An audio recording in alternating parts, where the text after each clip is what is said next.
And we're live. Top of the morning to you. Hey guys. Yeah, how you doing? Pretty good. This will be a nice test to see how Uncle Jim 3 works. I guess we have 2 other lives on this. Okay, there we is. No green hat to be found in 4 different dollar stores and Walmart. They all have Really? Easter stuff out. Yeah, no, this green hat is old. It must be Brandon. Talk about going green. You can't even do that. This is the same hat I used to decorate for Christmas, and Yeah, this one's about 4 years old, so I'm Yeah. still using it. Yeah. That's So all right. I saw a video today, a news broadcast, and they were talking about all this electric car stuff and whatnot. And they're saying from the time frame of today to the year 2035, that the amount of whatever carbon emissions will only be reduced by 0.04%. Mm-hmm. Wow. It's doing nothing because they're putting it all in the air to extract the stuff out of the ground. Yeah. Yep. All the machines that they're using to process, to get the stuff out of the ground and process it, are creating the negative effect on what they're trying to do.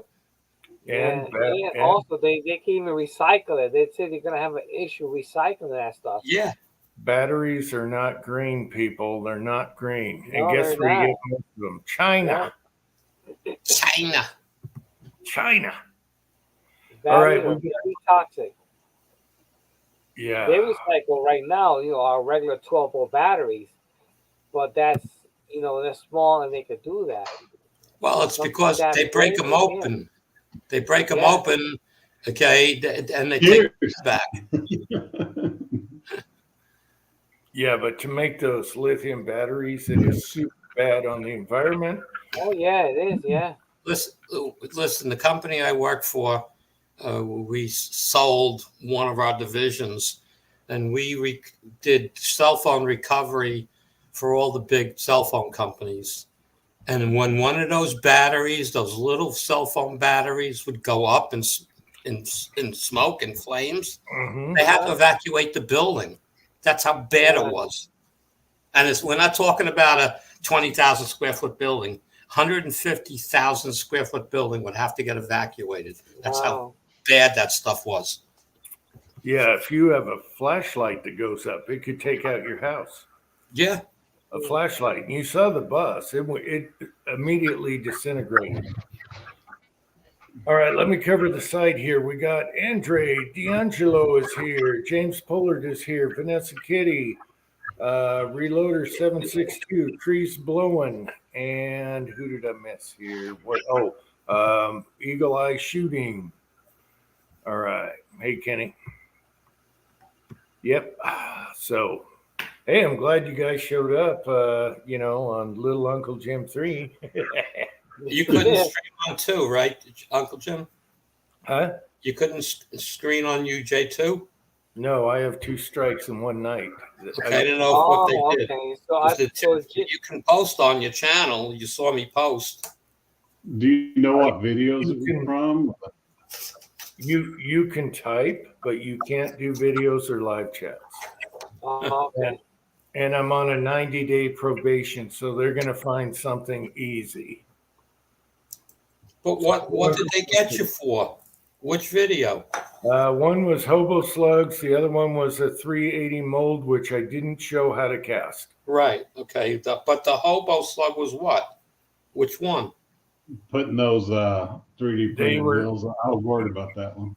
Yeah, they were just saying how to manufacture ammo or whatever, and Yeah, I'm afraid to show a reloading video. I wanted to I wanted to do a video with my Lyman All-American 8 and just show what's going on. And it's like, okay, I put that on there. They're going to strike me for showing how to load ammo. I think some of the big channels rebutted about screwing on a suppressor, so that's okay now. But I think you can't put a magazine in a gun now. So it's just stupid upon stupid. Yeah. Soros money. You can't mention where to buy things. If you say, Brownells has, X. ammo, or Brownells has magazines on sale for $15.99, they can bust you for that. That type of stuff. So It's so stupid. yeah, It's so un-American. right. Well, and Just look out Rumbles, there and see what's going on right now. They're arresting Trump. Ooh, right before the election. Yeah. Rumble's good, but it takes 3 days to upload to that. Yeah, I can't stand Rumble or the rest. Yeah. I don't know. Gonna have to do something. Vanessa, it's because I showed how to put a slug in one. That's why. Yep. Now you left them a nice email. Have they replied yet or no? Nope, They've always given me the same generic reply. Okay. It's still their policy. It's still Okay. fit their policy. Uncle John is here. Hey, Uncle John. Yeah. So they just want to show Trump as indicted, so it nullifies him from running for president. That's all that. All I know is. they work forever to get something on them. It's a misdemeanor. They're going to try and turn it into a more vicious crime than a misdemeanor, and it just pumps him up even better. It's a bunch of crap. It's just going to motivate a bunch of people. Yep. They've turned over every stone to try and take him down because they don't want him in here, and the people love him right now. Garage Guy's here. Uncle Jim 14. I told you Garage Guy.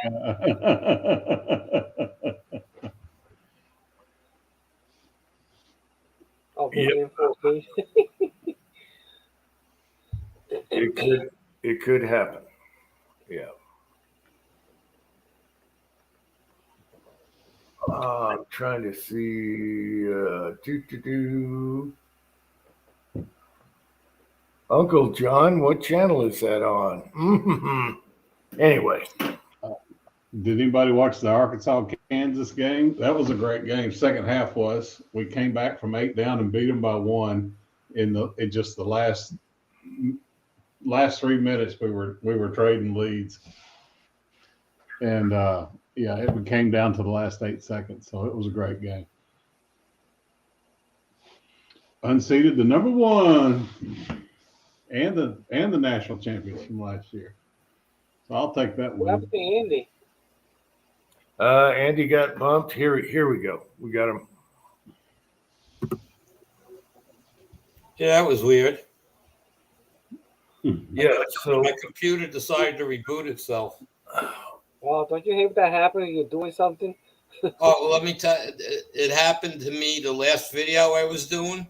I just finished making all the exit and entry marks and editing, and I was about to tell it to save the temp file, so and as I pressed the save button, the computer turned off.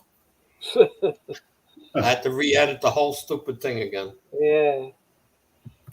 Wait a minute, Uncle John. Edmonds won. Are you kidding me? What round and what happened? Was it a kick again? Wow. Oh, bring on Kobe, baby. All right. Anyway, I got to tell you guys this. On St. Patrick's Day, my wife brings this home from a thrift store, and she was so excited to give it to me because it has to do with the Irish. And so let me enlarge here. She's at a thrift store, and she was laughing her ass off all the way home. Conor McGregor. I'll see the Irish flag in the background. Yeah. And you got an extra face for you can put a different head on him. Different if you want to eye gouge, you can have your hands open with the gloves. I thought and the belt. I thought that was hilarious. And it's collectible, unopened, sealed. That's good. Collectible. Yeah. So I thought that was funny. She was laughing all the way home giving that to me. McGregor's gone downhill because he got rich. He's worth like 300 million or something now, but Oh, I loved him when he was I loved him when he first came to the US and the UFC and 60 G's baby bonus. Yeah, now he's Richard and snot. He's got to go back to his karate style. Yeah. Anyway. Wow, 4 rounds, decision. That would be 5 rounds. I don't get it. Anyway.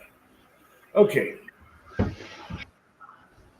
Uncle Jim, you would have loved the game. Our coach, after the game, jumped up on the scorekeeper's bench and ripped his shirt off and started twirling it in the air.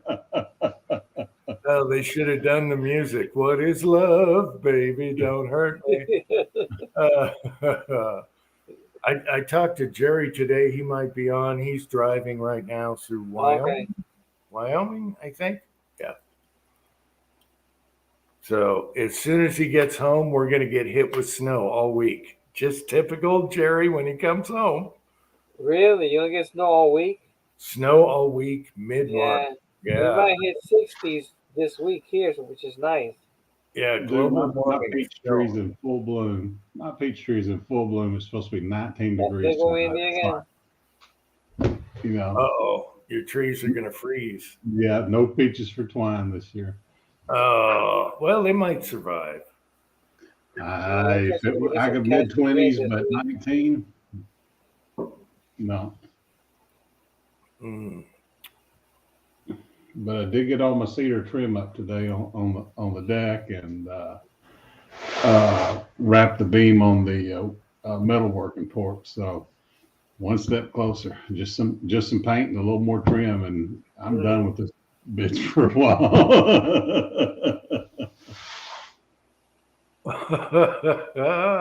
Broke Loader is here.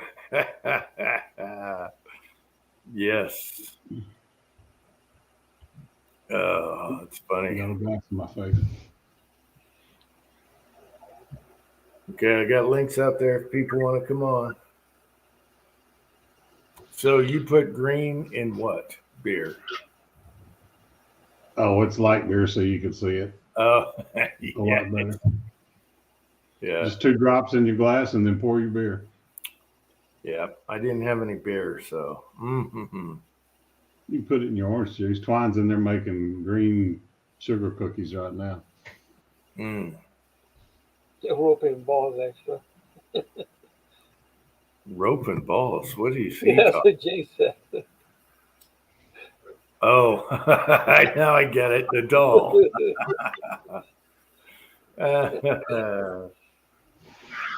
Oh, yeah. Mm. Yeah, we might have to make Ozark drag the rocks when he comes, if he comes. Oh, Twine. There still might be snow in the hills late. Yeah. I hope so. I want her parents to see the mountains with snow on. Yeah. Yeah, there should be snow on the mountains for sure. Yeah. They still got snow on the ground or no? Yeah. We Yeah. got a little bit. And like I said, this week, come Tuesday, it's solid snow all week. Wow. Jeez. I don't know how much, but We'll be mowing grass in about 2 weeks. I've seen a sprinkling in April, but this was a lot of snow this season. Jerry Yeah, tells I know. This year's been a lot of snow for a lot of people, yeah. Yeah, Jerry tells me it goes back to the 80s in Utah where he's seen this much snow. Yeah, but that's good for summertime when it gets real hot. So that's good. You get one. Hopefully we'll get some water in these reservoirs. California's reservoirs are full. Oh, we lost Andy again. Yeah, I know.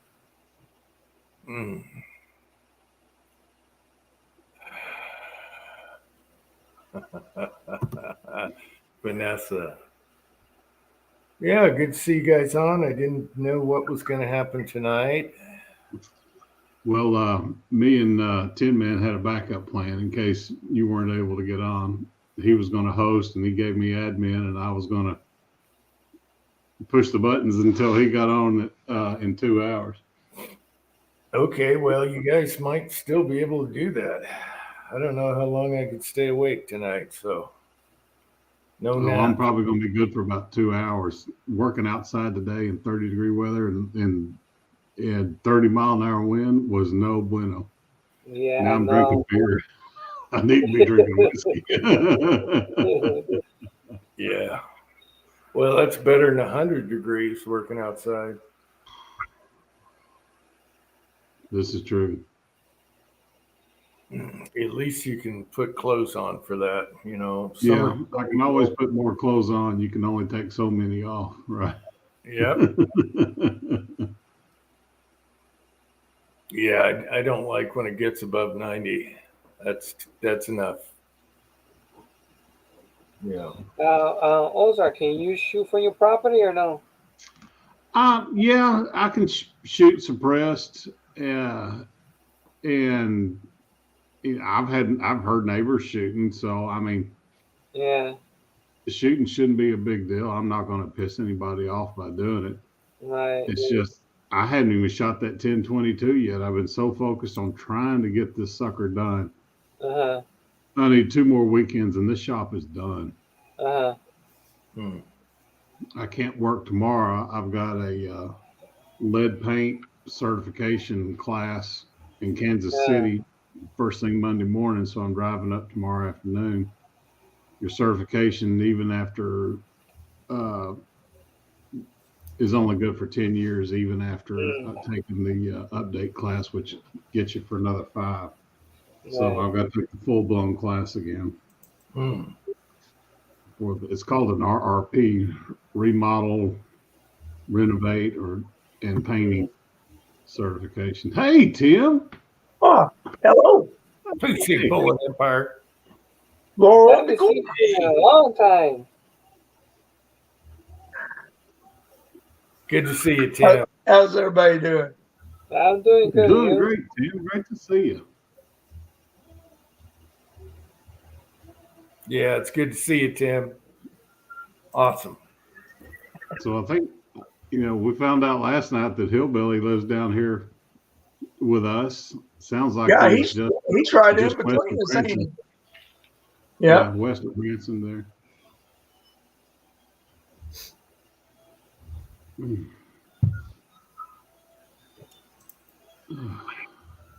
Andy, is your computer shutting off on you again, or is your internet blinking on you? No, I don't know. The only thing is I turned something off. I had on the studio. I had a background on, and maybe the graphic card. I need to take apart the computer and blow it out. It's got a lot of dust in it. Maybe it heats up and it heated up the video card and rebooted. Well, just get you some of these fancy LED lights like I did. No, inside, I'm just saying when you the video card has a fan on it, and it's probably clogged with dirt. I haven't blown it out in 3 years now, so Julio knows about those things. So it's time I take this computer out to the garage and blow it out. Especially if you're smoking in there, it'll cake up quick. It's really only the fans that get dirt in it. Otherwise it's pretty clean. So I don't know. It's got a fan on the power supply, a dual fan on the microprocessor, and a fan on the video card. So it's time to just blow them out. Well, we'll see what happens. If it don't happen, it was the video. I'll know it's it might be StreamYard and my computer doesn't like that extra Yeah. background. I was trying to put a green background up for St. Patty's Day, Frankie. but I hadn't. Having a rough time, Uncle John. Oh, did you lose me? Yeah, he's having a rough time. Lost another pet and had to put another pet down. And then they got over the COVID thing, but yeah, still hit and miss. Yeah.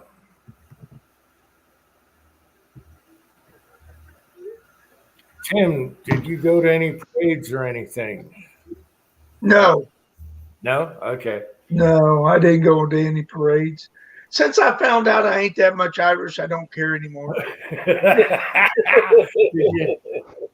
Did you find out you're from where you do Mostly Europe, Europe? Mhm. 98% European. Oh, okay. So, Okay. And the rest of it I won't mention.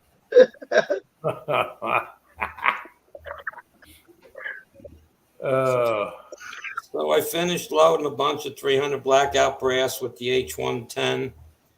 I have about 2,000 rounds loaded Wow. for the AR and about 2,000 for the bolt with a different powder. Now I'm going to try Winchester 296, I guess. Yeah. And I'm playing with quick loads, and it's like the same load is only 50 feet per second faster. I thought they were the same powder. Yeah, it should be the same depending on batch and era. Yeah. Well, I just got that, okay, but I'm just saying I'm using quick load, so it's by them. But 50 feet per second shouldn't make any difference really in, I don't think, the accuracy level of the load. No noticeable at all. I'll try. I'm loading 14.8 grains of H110, and I'm going to load 14.8 grains of the 296, but I'm going to go 14, 6, 7, 8, 9, and 10, 5 of each, and then see if there's a note, if the node is changed by a little bit somewhere. I like H110 and 300 blackout much better than I do little gun. Little gun's just a little too fast. Yeah, too hot too. Yeah. As far as heat, but 296. What's funny is I still have a couple really old jars of it, and I like that better than the H110 or the new 296. Isn't that weird? Yeah, I have no experience with the 296 at all. So, but the H110 shooting fine for me in the AR. Again, in my bolt action, I can shoot anything, but I'm using that Winchester Super Handicap powder that I have, with a very reduced load, and so I got so many pounds of that I ain't worried about that load, but for the full load for the AR. I just found wherever the first accuracy node landed that, activated, worked, ejected the case and reloaded it. That's where, I stopped, and then I searched for the node. Mm-hmm. Right there. I think 14.4 worked the bolt no problem, worked the action no problem, and reloaded. So I started at 14.4 and went up to 15, and 14.8 was the sweet spot for accuracy. So I left it there. You're getting pretty full at 15. No, I think you can go 16 and Oh yeah, half or 7. Yeah. Actually, yeah. James Kohler said he's like an 18 something. That's compressed. So I don't know. Depends on the weight and size of your bullet.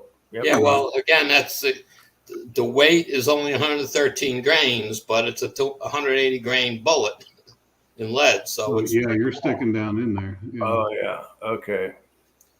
So I don't know. I mean, I'm not loading to a spec of depth for the bullet. I'm loading based off. Take a piece of brass, see the bullet in, don't crimp it, close the bolt real easy, open the bolt real easy. do that to 3 bullets, measured the lengths, and took the average. And so I came out 2.111, I think, is like, what I'm touching. So I'm loading, that's what I'm loading at, 2.11. So, and it'll take 2.15, will still chamber in both rifles. So that's the length I'm using on that bullet. So I didn't go by, an overall length for the bullet. I went overall length for the rifle. And again, I found the length that worked for both. And Right. so I can shoot, so it's made it real easy to seat them.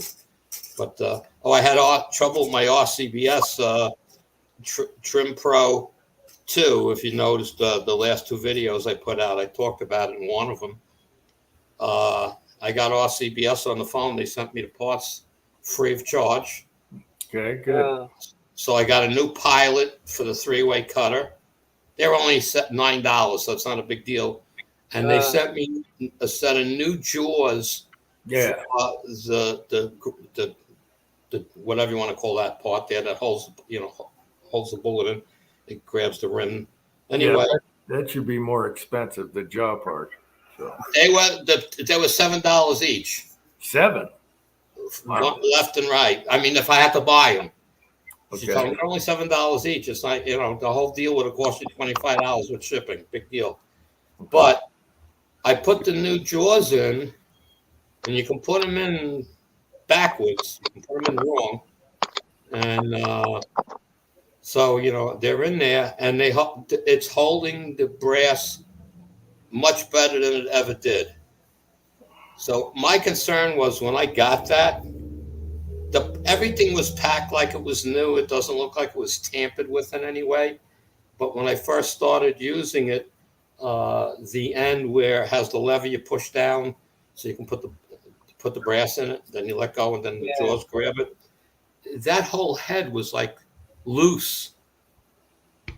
And, and I didn't know if it was really supposed to be loose or not, that it's supposed to float a little bit, that it self-straightens when the pilot goes into the brass. Yeah. So I used it that way for a little while, but it was getting uneven brass lengths. So I disassembled the whole thing and I tightened it up, and I had no problem since then.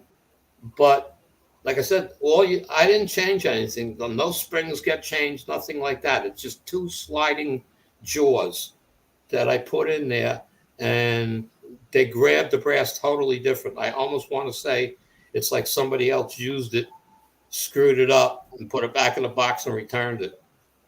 Yeah. That he took it apart and started playing with it, maybe, or something like that, and he said, "Screw this," and sent it back to Midway or whoever, and I got it I got it in the end. But it's worked great up to the point where, like I said, the brass. The pilot wouldn't go into the brass. You kind of had to almost force it in. And like I said, I thought it was bent or something. Well, after all said and done, the old pilot works fine. So does the new one. So I said, okay. And they gave me this whole thing about how to align the 3-way head. I had all the tricks already. I watched it online and I learned about it. I read the instructions like 20 times before I assembled the tri-way cutter. When it comes to you set, but if it's too much chamfer or too much burring, you can change those. And to me, the inside was fine. The outside was way too much. So I just, it's an easy adjustment. It's nothing special, okay?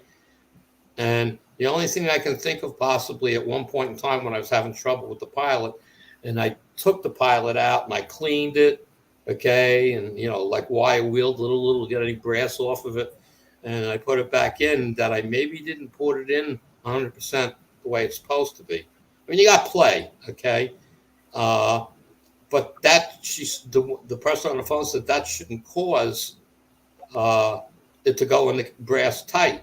I said, yeah, but if I take a piece of brass that's just been sized and I put it on the pilot, you got to push it on. It just doesn't go. Okay, so I don't know. It's all fine now with the old thing. So something was out of alignment, something was cocked, whatever. I don't know. Hmm. It's working fine again, perfect. Well, that's good. But they were really helpful on the phone. Hmm. I got a lady, I forgot her name. She says, "Yeah, I'm kind of the person in charge of the power, the trim pros." She says, "I know them inside and out, and tricks of the trade." I said, "Pass me some tricks." She said, "There's really no tricks. You just do it." I says, "Well, then why'd you say tricks of the trade?" Yeah. Says, I thought so it was you're not funny having an that, issue. You're not having an issue where the trick would have helped you. I thought it was funny after Curtis Chapin sent what's her name at Lee the flowers Oh yeah. that they quit using their names as inspectors. Now it's like Inspector 2 or whatever. we blame Chappie for that one. I don't know if it was him. A lot of videos we were ragging on the inspectors. Yeah. Yeah, well, I haven't seen a one in a long time from Lee. No, they went to numbers, and I guess they're not doing any now. No inspector on there. And people are worried, oh, that means my mold sucks. Hey, let me tell you, when they're putting the molds together, they're inspecting them as they're putting them together. There's no money in returns. They're looking They at don't it. want returns. Yeah. Of course. When they put every one of them together, they're opening, shutting, looking at it. So Yeah, but are they really? My point is how are they really measuring the cavity itself? What are they doing in the cavity? they just mill them out and make sure they shut. When that milling tool starts, been resharpened a few times, the bore size gets smaller. What NOE does is they cast a bullet out of every mold that they produce and they drop it in a gauge. You sure about that? So, yes, Well, in fact, when Al was giving me the tour at NOE, his machinist was over there doing that. Yeah, but that's NOE, not Lee. Yeah, he was talking NOE. Well, it's going to be a similar process.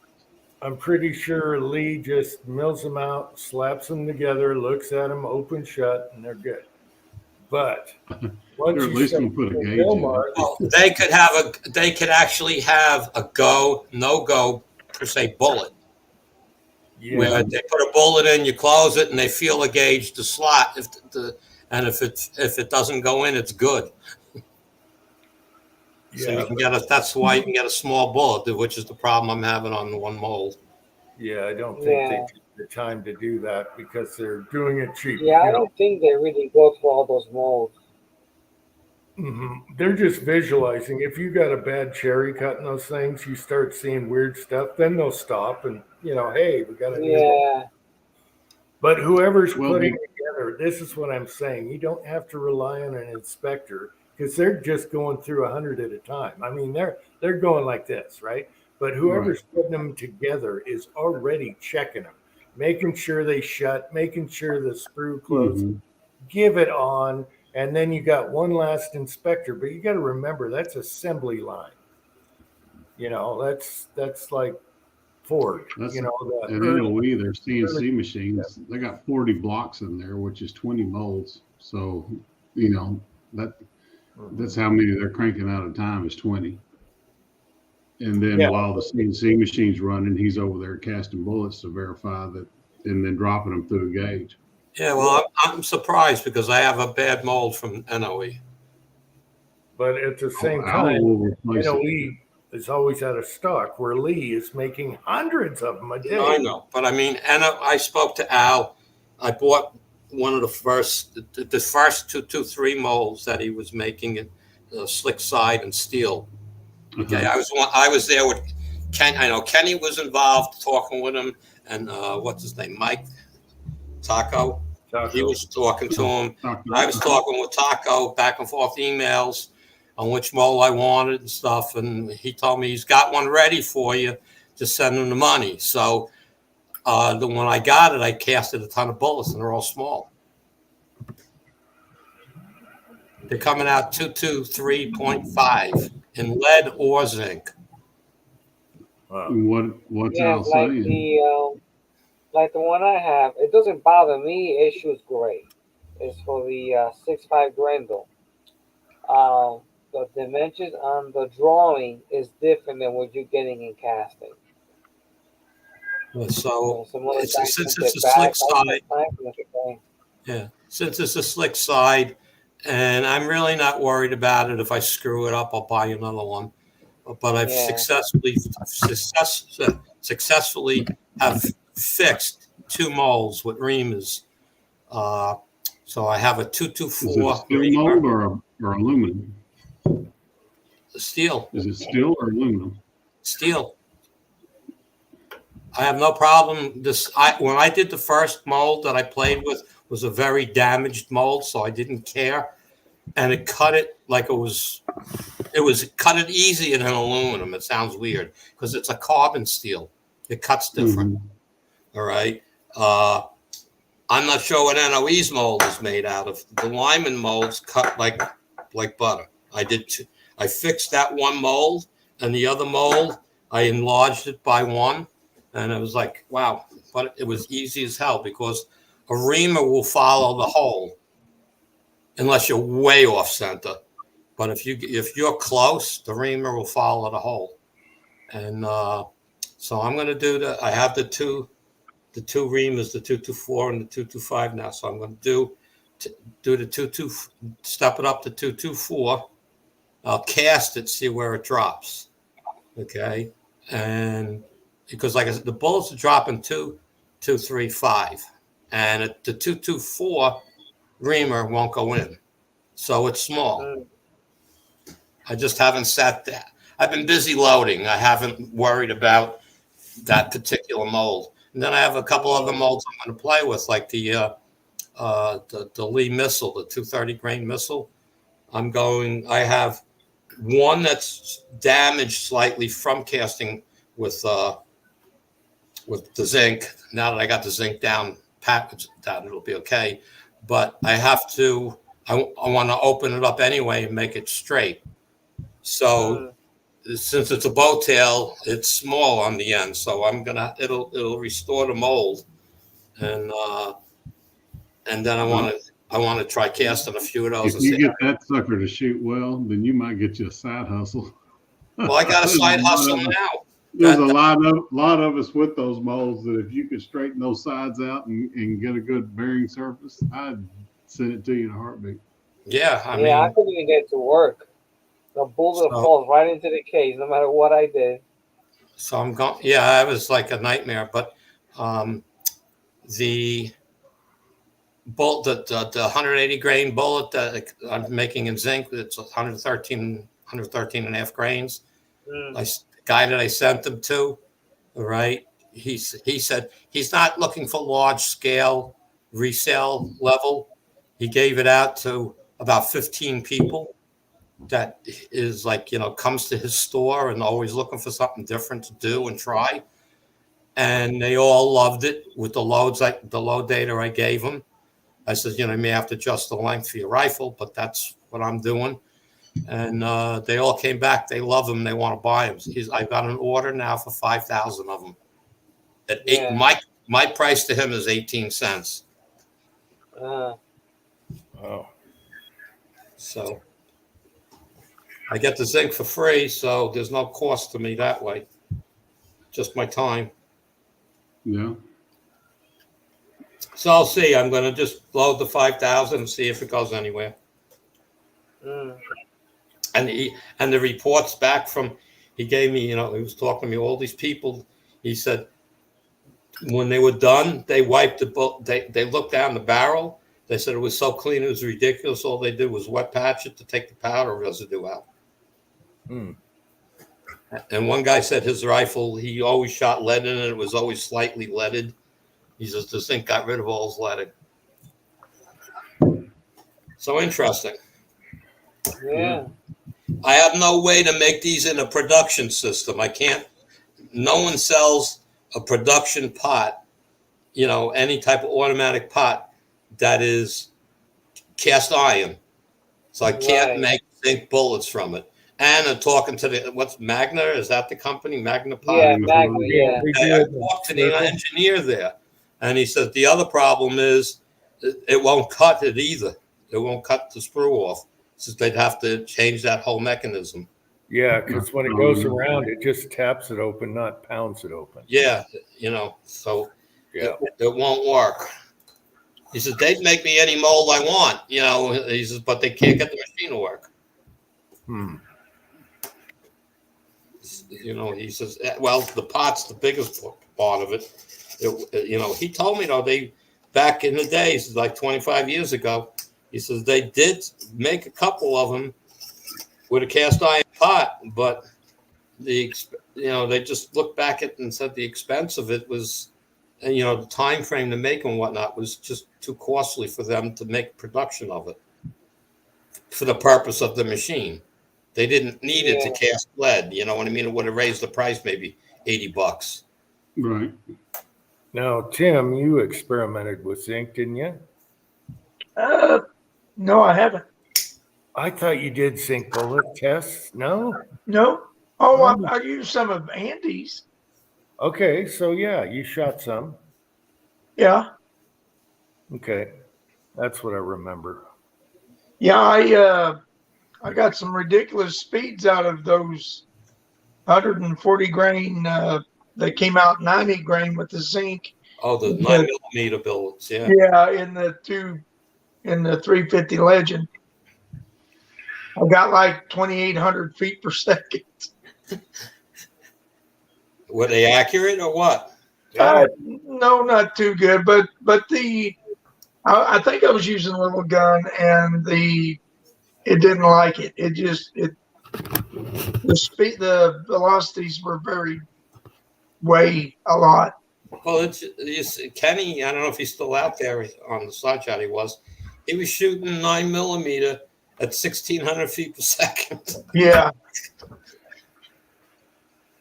Yeah, Vanessa wants to know, if you buy the machine, can you add a cast iron pot to it? No. Who's going to make it? You got to get somebody to make the pot for you. Cast You have iron to has make to be it size cast. to fit the coils, and it's got to be able to work with the nozzle. To drop the zinc out has to be in the right place. And yeah, it's more involved than that.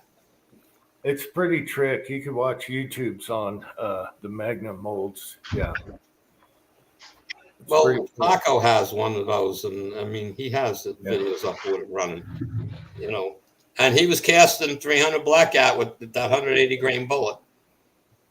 Okay, in lead though,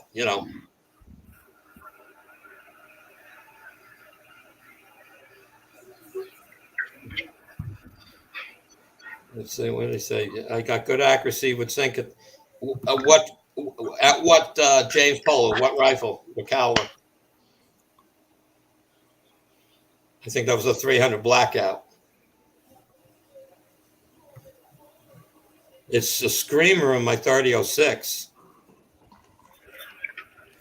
I kept, went to the, looking at.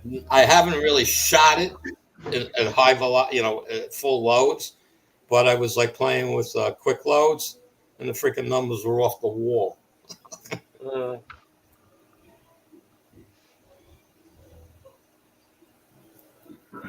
But the 300 blackout, that's loving that bullet. And there's no issues with the bullets coming apart at those kind of velocities. But I'm not shooting them up that wide. Well, James Pollard just says he's shooting it. He's hitting 2450. He's not having any issues with it. I'm not loading them that hot. I might be hitting 2,100 feet per second. Oh, the bullet's not going to fall apart in the air. No. Okay, if it hits something's hard, it's going to splatter. Oh yeah, well, lead splatters at that speed. Yeah, I know. What I mean. Splatter it's going to splinter. It's going to, Yeah. It turns into a shotgun shell when it hits something. it's going to explode. Kind of, they disintegrate. Lead will, mushroom out. Mm-hmm. So I mean, I've had good. I haven't loaded in hot loads on my 30-06 because I'm not really concerned about the hot load side of it. Just want to be able to shoot the 30-06 all day long. And when I go to the range, and it's like, they see me take this big monster bullet out, and they say, "You shot that? Yeah. Didn't you hear it?" I'm shooting 12 grains of powder. I'm shooting 12 grains of powder. It's coming out at about 1,800 feet per second, believe it or not. So it's fast enough, that's for sure. And it's accurate. I put the targets up on one of my videos. I mean, I can't complain. Vanessa, I don't know if it would be a good hunting round because there's no expansion. And two, the weight behind it. It's punching holes. It's punching holes, but would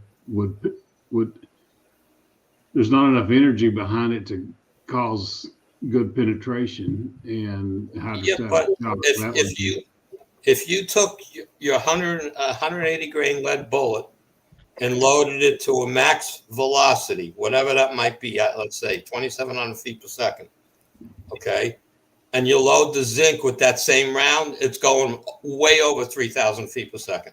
It's going.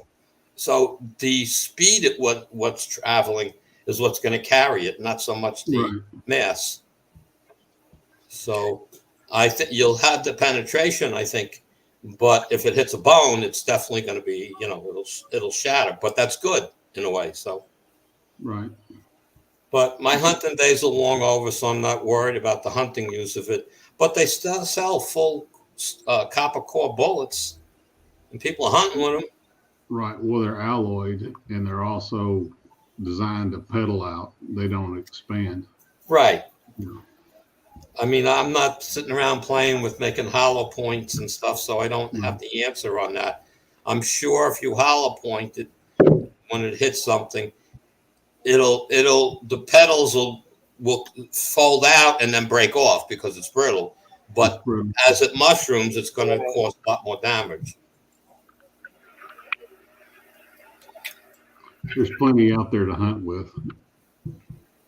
Well, like his zinc loads will crater his gong.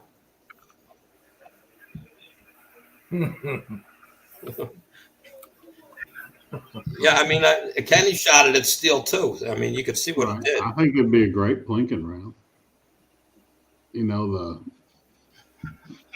All the tire shops will give you their zinc tire wheel weights, no problem. A lot of them are using them over.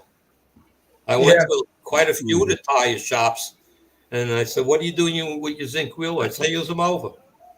I said, "Okay," because all they do is bend the clip tight a little bit and it stays on. Yep. Right.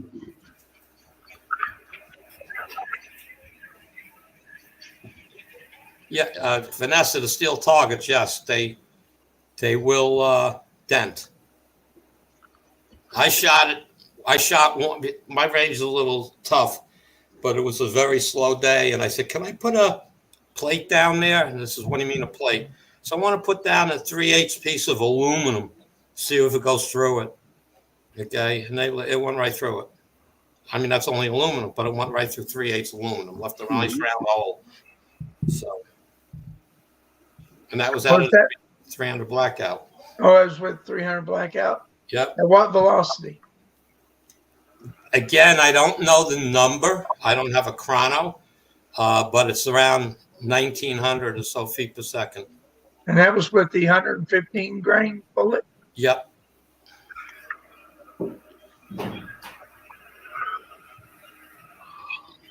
And again, he's shooting like 2,400 feet per second, and it's dinging his 500 steel plates. It's putting a ding, not a slight little tiny mark.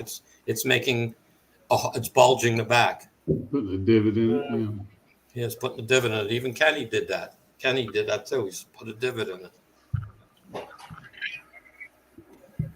But again, it's to each his own. The biggest thing that I like about it is there's no powder coat involved. Mm-hmm. So it's cast, size, and load. Okay. I do an extra step. I put them in it after I size them.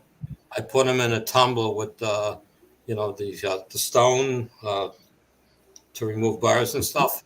The polishing stones. Yeah, Mhm. okay, and I put them in there for about an hour.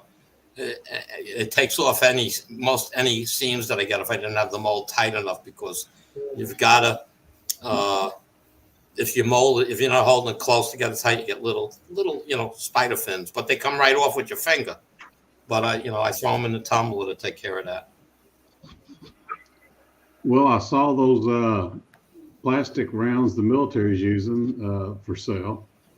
Oh yeah, $70 a box for a 7.62. It's the plastic case with the little steel right. rim. I'm like $70 a box, Yeah, I had it in mind. and they're Winchesters on top of it. But Yeah, and you can't even holy cow. yeah, can't even use the brass. Yeah. Yeah. Yeah, it's things that you can't do anything with it after you pull the trigger. They're garbage. Mm-hmm. I can't believe it's that expensive, because it's really got to cost them. They can't tell me that plastic is more expensive than. I think they're just the it factor is what they're trying to sell. The novelty behind it. Or contract money. Yeah. Well, that's what the military is using for all their practice ammo. Yeah. Yeah, and they pay anything for contract money, instead of shopping. So your Lake City brass is about to dry up, folks. Yeah. So only the combat brass will be, and that's in the 7.62. They haven't developed a 223, but the military's going to that 6.8 or whatever. So we'll see over time what happens. Well, at least the police will still be using 223 brass, for a while. It's just an upper change, a barrel change. So But go to the 6.8. you get a lot of brass from police shooting ranges, so at least they're still going to be using LC and stuff for a while. I don't know. The couple of guys that I buy brass from, and I don't mean actual retailers, but even one retailer I spoke to, he says once a month he gets so much 223 brass, he doesn't know what to do with it. Mm-hmm. Okay, so I don't see that going anywhere. Oh, it's not going to go anywhere, but eventually the Lake City stuff's going to dry up. I don't know how important that is. I just went through, I purchased a bunch of brass from somebody, private sale, to get LC head stamp. And I won't say he screwed me intentionally. He's a real nice guy. He said he grabbed a handful. He said he thought everything in that box was all LC, and he apologized. He says when he gets some more brass, he'll send me some more. I told him to forget about it. It worked out fine. I wound up 980 pieces of brass. About 700 were LC head stamp, and then I chose the other head stamp was PSD, which is the exact same brass. It measures the same, and you go on the charts, and that what's good for 300 blackout, and PSD is the other highly recommended brass. It's like dimensionally the same, and so I the balance I had 350, 380, whatever it was. So were that, and they all processed fine. They all loaded fine. They're all. I mean, I didn't chamber them all, but in the case gauge they worked. I chambered a few, and they, just chambered a couple of dummies in the AR and in the bolt. Chambered no issues, so I don't think I'll have any trouble with them. Now, Tin Man sent me a thing, and then I looked up on Bear Creek Arsenal's making a 10 millimeter now and a 45. Yeah, and a 45, and that's what I'm gonna get next. But But they're not interchangeable.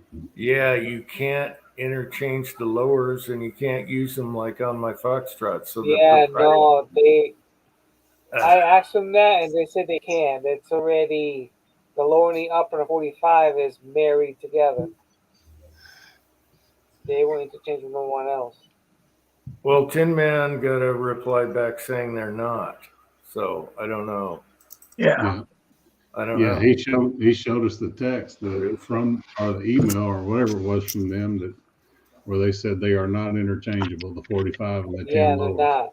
And they won't make uppers neither because of the design. Okay, here's a surprise sip from my son. I don't know what it is. It's clear. I can't even smell it. What is it? Water. Oh, no. That's not water. Okay, turn the bottle around. Oh, Haiku vodka. yeah, it's not bad for straight. I just had it straight. That's Send some to Taco. look at that. Look at that bottle. That is awesome. Oh, that'd make a sweet Yeah. glass. Haku, where's this from, boy? Japan. Haku. Really? Jap. Oh, it's Jap rice vodka. Wow. Okay, give me another. Bamboo Thank you, sir. May I have another? Bamboo charcoal filter. I don't like straight vodka. It just tastes like alcohol. Yeah. This. It's like a vanilla kind of flavor. No, I don't taste the I vanilla. taste a little. This is actually very good for vodka right out of the with some ice. Damn. So that is bamboo and charcoal filtered. Or it's Well, there you go. Yeah, my son's always into this exotic stuff. Oh, did you hear that? He said, because I don't drink like a fish, Dad. Oh. Oh. Throw some. Where's the cranberry juice when you need it, right? Actually, that was very good. I don't, you got to have high end vodka to drink it straight, but that's out of rice. That was not bad at all. I couldn't smell it. Damn. Haku, people. All right. Ooh, I feel a buzz too. Oh my gosh, what the hell is that? Let me blow this up. Blanton's. That's Blanton's right there. What the hell is this? That is Blanton's bourbon right there. Look at that bottle. Yeah, I've got one. Yeah. Too bad it's unopened. That's you know what? This is a grenade. All right. That's Blanton's. It comes out of the same distillery as Buffalo Trace and Pappy's. Wow. This is so hard to You said it was very hard to get here. Okay. Yes. They it's only a limited production. I've got a bottle unopened too. He likes this exotic stuff, and then he just sips a little bit on it, and he has it for a year. Where me, it would be gone. It gone. Heavenly rice vodka. Uncle John, you got to try that Haku vodka. Little Charter Orange 44 plus B plus. There's an old head that's an old head right there. Oh, Jaguan is back. That's an old head right there. Jaguan came out of the silent just to give me crap. He was lurking. Yes. Wasn't the question that night? It was a split frame or not a split frame? Wasn't that the question? It's Yeah, I said it was frame. I said it was a two-piece frame, but actually only the front half and back comes off. So it's like a 3/4 frame.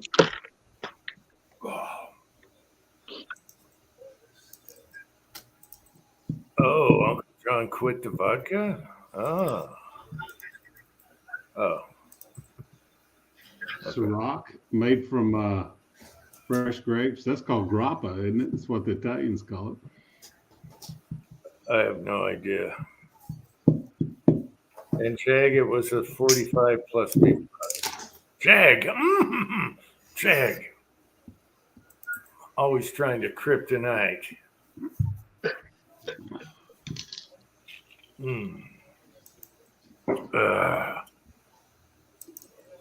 One of my favorites is when you spilled your screwdriver on your desk. You're like, son of a bitch, we're gonna shut down the chat.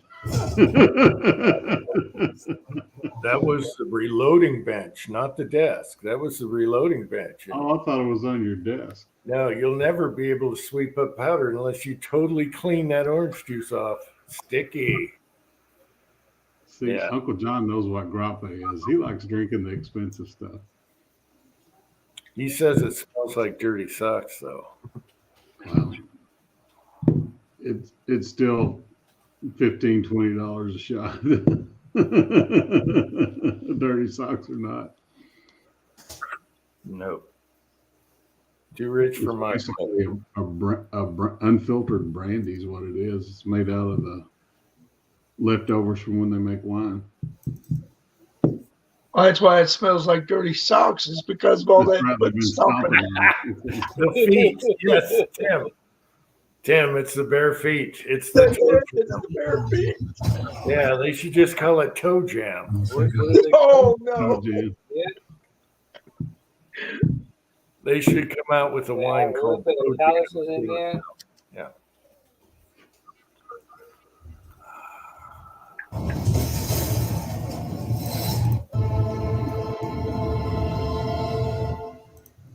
Okay.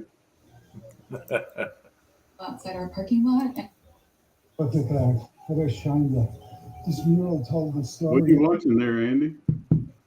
I'm sorry. I'm downloaded videos. And Front center parking lot. I got to mute. I should mute my mic. That was the Equalizer, the Equalizer 2021, episode Now, 11. Jim, that Blanton's is good sipping bourbon there. You don't go pouring that in a Coke. You get slapped if you pour that in Yeah. water or soda. Well, same with that vodka. That's something you sip on out of a shot glass. Yeah. That was pretty good, actually. I'm not a Sour Mash fan, Uncle John. Maker's Mark just has that wang to it.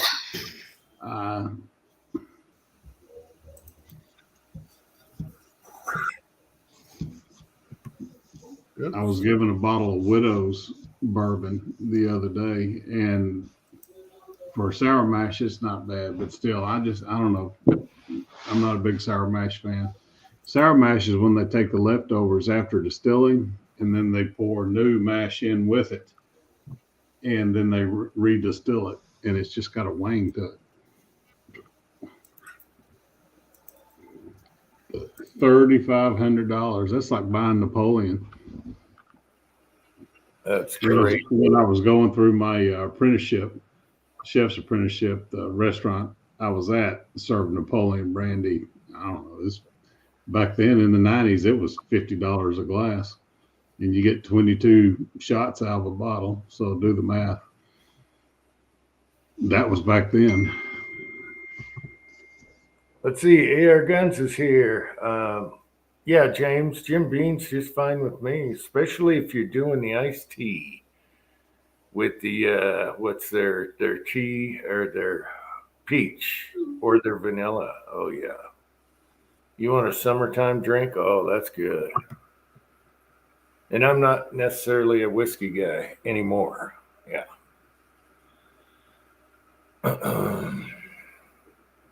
Texarkana's at a car show. Oh, he's at it's a Mustang Mach 1. That's my favorite. 71 Mach 1.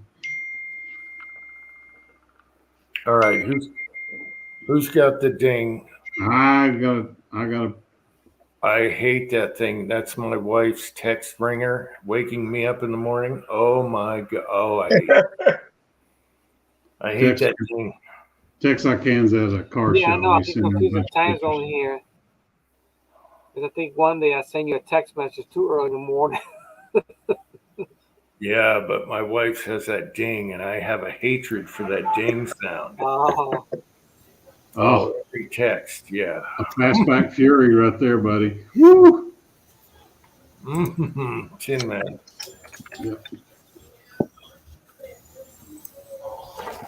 I love those old Plymouth Furies.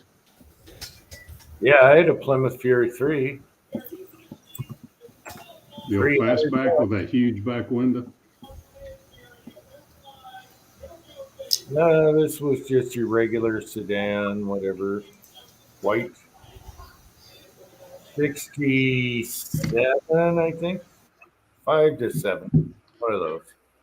One of the Tyson kids drives around a Barracuda. It's a convertible Barracuda, plum crazy purple. Oh, it's beautiful. What year is it? 71, 72-ish. Oh yeah. Yeah, it doesn't have the shaker hood, but it's a Barracuda convertible. It doesn't Yeah, matter. Yeah, the convertibles are really rare on the Cudas. Well, and it's the plum crazy purple on top of that, and which is the hardest color to come by. And he runs around smoking his stinking ass cigar in it. And Do you guys watch Dennis Collins? Every Friday morning he does like a live where they go get a car. They picked up a AMC state trooper car that is so rare. It had the light on the top. It had such high gears. They got tired of being outrun by muscle cars, and this thing would catch anything. And they were going like 150, 170 on tires that are rated for 80 miles an hour, the state troopers, and they'd catch everything after that. And he got this car. It's all oh, beautiful. And What is it? Like an Ambassador? no, it's like a AMC Javelin type. What was the model? Oh, it was actually a sports car. Yeah, muscle car. Yeah, Yeah. with super high gear, so it could go on the freeway fast. Yeah, Probably had a 400 in it too. yeah. It had a four. It had a 4 something in it. 401. It had the big engine. It wasn't bored over yet because you didn't have much meat to bore over, so that was good.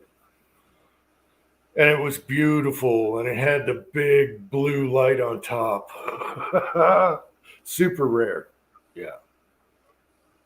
His baby blue Glock, Uncle John, or his teal, whatever that color is. Oh, yeah. It was his excuse for buying the Glock to say, "Honey, look what I got for you."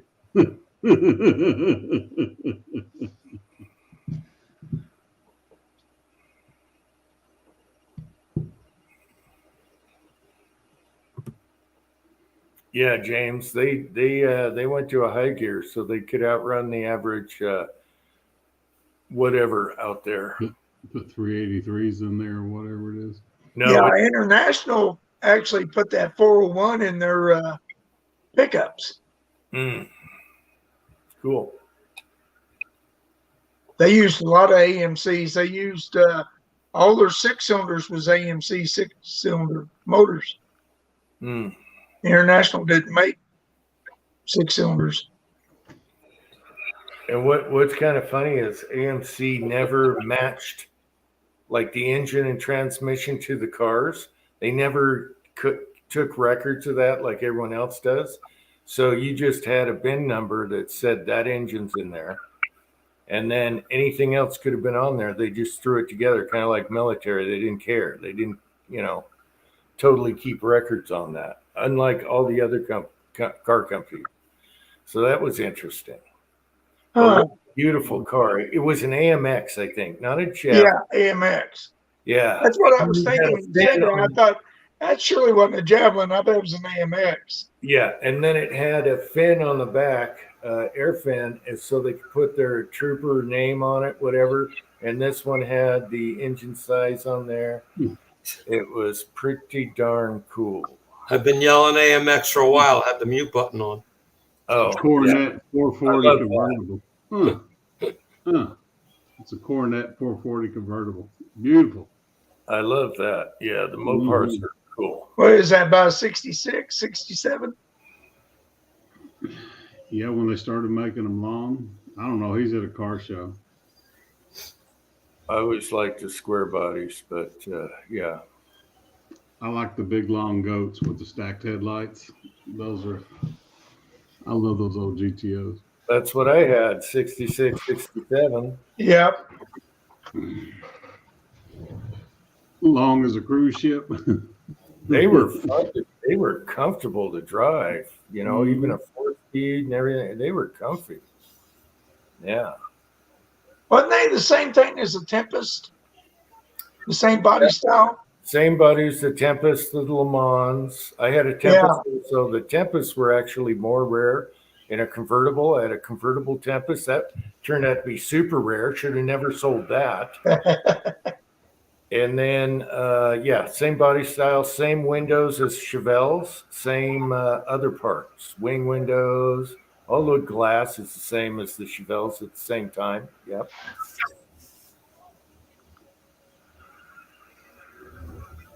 How do I put a picture on in my window?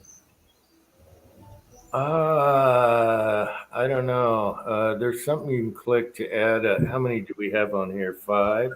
The present button down there. Or I can just blow you up and you can show it to me. Oh, that's what I'm saying. I don't know how to even get it on the screen. Yeah, it says present. The present If you button. look Oh, at the bottom, it okay. says present. Hold on. Slides. I have no slides. Great. For computer. Mhm. Yeah, I know Jamie uses it a lot. Oh, Texicam is here. Yeah, the other funny thing about this car, the trooper car, the speedometer went to 140 and the cops were bearing it past that on chases. So you had 140 speedometer, which is unusual. And I guess on the MCs, the dash always went out. Stupid stuff went out, so they had to rebuild that. Yeah. Oh, yeah, Uncle John, next week they're doing Impalas. They're going to go find a bunch of Impalas next Friday morning. So there you go, Uncle John. He had a 64. Oh, big, yeah. So you don't want to miss that one, Uncle John. My brother still has an Impala. I think it's a 64, John.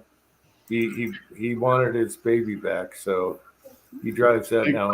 Take that 64 Impala down to Baja, see if you make it back across the border. Yeah, my brother's is all restored. 62. I thought you had a 64, John. 62's right after the Batwing. Huh. I wasn't born to 67, so I don't have a.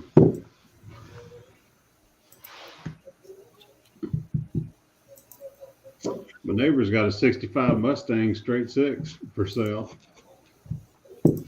Needs a lot of work. It's had a lot of weight reduction. Let me put it that way. It won't let me take a JPEG and put it in. It says not supported. Oh, no. So let's see. It says something about share screen. So let me try this. I had a That's the worst 67 thing. Skylark, Grandsport, California. I had a Buick Skylark 67, yeah. Blue, dark blue. Mine was olive green. My sister blew the 350 up, and I inherited the car. And we went to the salvage yard, and all we could find was a 440 Olds. So I'm like, okay. There you go. There she is. Here you go, Andy. Yeah, That we What's just, in the body? That's actually an older picture because I now have a scoop, a front mounted scoop on top of that hood. Hmm. But that was at Atco Raceway. That's the picture that's in almost all the magazines that my car is in. You need to go live and do a walk around on that car. It's in the garage. It's hard to do. Well, pull her out in the driveway, baby. Yeah. Well, all I can do is actually take a video of it and see if I can play Piss it. off all the neighbors, fire it up, and do the. Oh no, high five. my neighbors are really great. I thought you had older videos with that car in it. Well, I have videos of the car racing, okay, on the track, but I don't have like a walk around. I have some still pictures of under the hood and stuff, you know. I just have to find them. I got so many I pictures. like that. You're doing the old jump a Coke can, as they say, right there. Yeah, that's about the most it lifts. About 3 inches. The front tire, bottom of the tire to the track is about 3 inches. But those are older pictures. That's before I chained up the front end. So now it's about 6 inches or so under the tires. Are those slicks or are they street tires doing that? That's slicks. Okay. That's how you get the Look at the front wrinkles off. in them. Yeah. Yeah, that's how you got to get the front off the ground. Oh yeah, you got. Well, it's you know, the car hooks. That if you don't hook, you're not pulling the front end up. So that's, Yeah. you know, so I don't have problems with that. The car really hooks up. Oh, Marty. Got cold outside. That's where I See got what my else beer do I stick. have? I got so many pictures. I don't, you know. Let's see. Get another one here.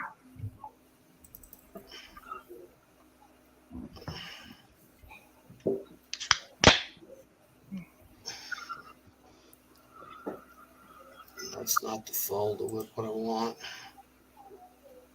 Yeah, that old Buick with that 440 in it, it had a quadrajet. You go in, you get into the secondaries of that carburetor, and you watch the gas gauge go. Ooh. Oh, you got it. Yeah. You got it. I'm running on the fuel that goes in the car. I'm using 108 or 110 octane, depending on what's available. And basically, between the burnout and the quarter mile run, I'm 1.5 gallons in. Wow. And the stuff's like right now, it's like $18 a gallon. That's avgas, basically, or No, it's race fuel. It's leaded gas, Race full fuel. leaded gas, high octane. Yeah. Do you get it in the 5-gallon cans or did you find a pump? Well, you can't buy it at a gas station. Let's put it that way. At the racetrack, you get it. Some racetracks have pumps, but usually you're buying it in a 5-gallon can. Yeah. It looks like paint thinner cans. You know? Yeah. Well, not yet. It says now it has the brand name on it and stuff. Yeah. Trying to find. Let's see how this. Yeah, one we used to have a gas station here that sold that fuel, and it's right at the pump too. And they ended up eventually shutting the place down, but it's been there for so many years in the same spot. Hmm. Well, they And do. put CBS on it. We have gas stations around here selling 100 octane unleaded fuel, but nobody with leaded fuel. so your valves are set up for leaded gas. Okay, let's see what this picture comes out as. This is when the car first got built. I'm just I got to click add. there. It is. You'd have to blow it up a little bigger, but that's when the car was first built. That's the engine compartment. That's all I can do. But it still looks like, well, it's clean like that, but the air cleaner and stuff has been a lot of things, little changes under the hood, but Yeah. it's basically Is that a the big motor. block, Andy? what? Is that a big block? No, that's a small block 350, not bored out at Okay. all. Okay, it's all the work is in the heads, It makes about 485 horsepower at the rear wheels. Okay. So it's about 5.25 to 540 horsepower. Real nice. A lot of the racers these days have dropped the alternator and run straight battery.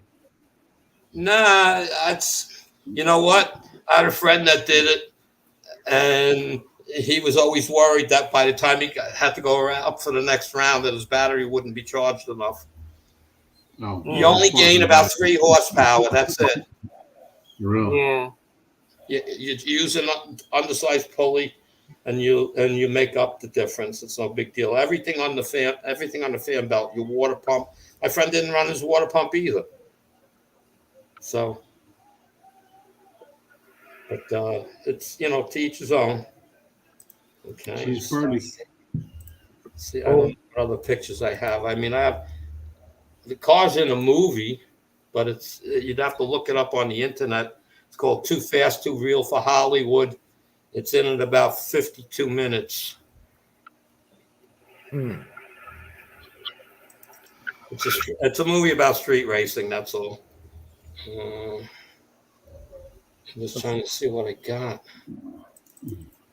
Kenny, you're not living in an RV right now, unless you got in trouble. Doghouse. Oh, one guy is here. Texig Can is here. Who did I miss? Oh, I'm still off camera, aren't I?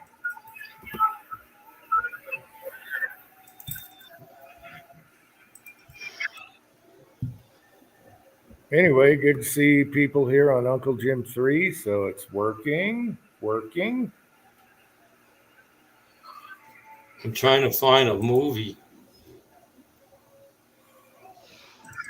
Do you think it's on YouTube? Too Fast, Too Real for Hollywood. It might be. Chico. Chico Wise is here. Yep, damn right, Chico. I'm ready for Forza. How many channels have you signed up for, Jim? I'm on 3. I got to do 4 soon. Yeah. What was your last strike about? Hobo slugs. The other one was a mold, which I didn't show any kind of. What's that? That's Andy V28. Oh, that's Andy. Yeah, I was gonna see if I can get this. Lots of movies. I don't know if I can get this to play. I'm gonna find out. Okay, let me pick this window.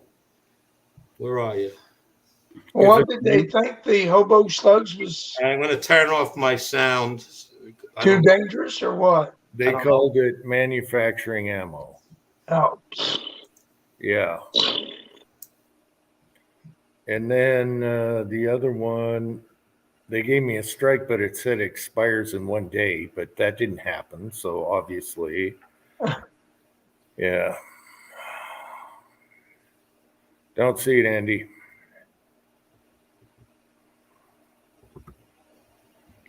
Hit play. Chico, good to have you, brother. Yep. What's up, Chico?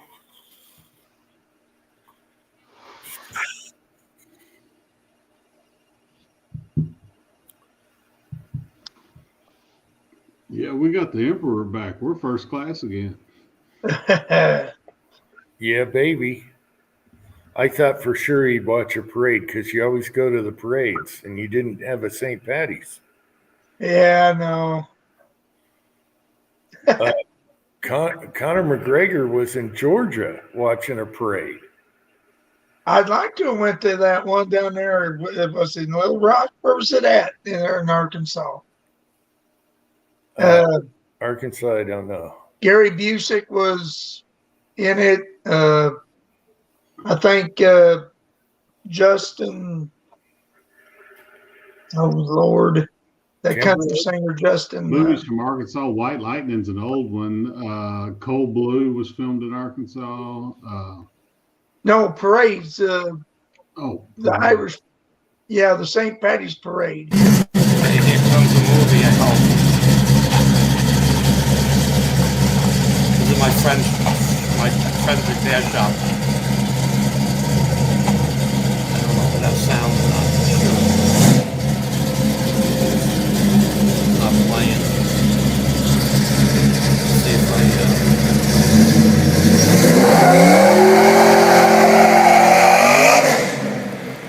that was a little burnout. That's not the good one.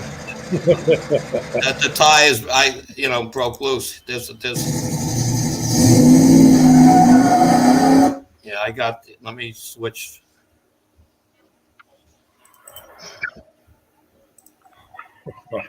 Got one more shot at this, and this is The next channel, Uncle Jim's VI. Yeah. Fuzzy, we're in the same boat. We both got double strikes. So Fuzzy, you got to make a 3. Now we're hoping that YouTube don't take this one down because it's not an electric vehicle. Right. Yeah. Yeah, Pony. I didn't know if that's what you were looking for or not, but that was my pet load for bringing the 38 special. Stop. I wouldn't run. Why isn't it running? Pony 47 is here. Hey, Pony. What up? Oh.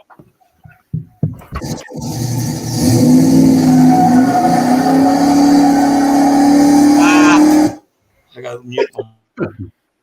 Tires Little aren't Skylark cheap. Brown was a tank. Tires aren't cheap. No, they're not.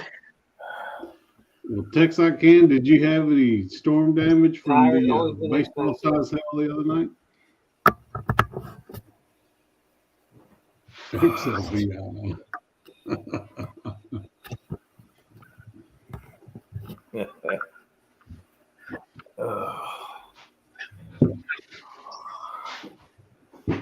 see. Fuzzy is 8, so he's going to be 9 soon, right? All right. How many? Wait, I got too many windows here now. Andy, I got double. Fuzzy's number 8 already. Andy, I got 2 windows open with the same car showing sideways. I got this twice. Oh, I got it.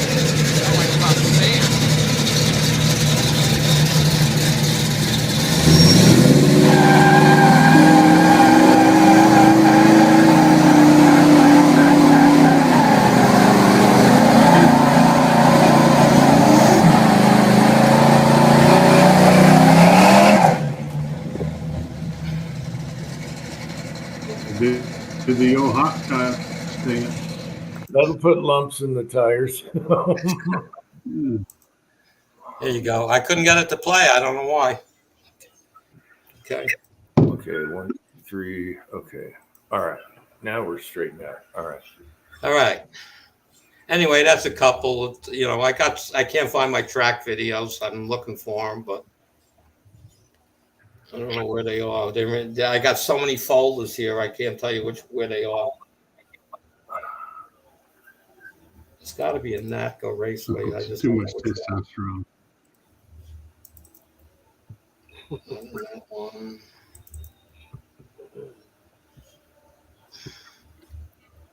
What gets me is people put new tires on a bike or a car and then they do a burnout for 10 minutes on brand new tires and ruin them.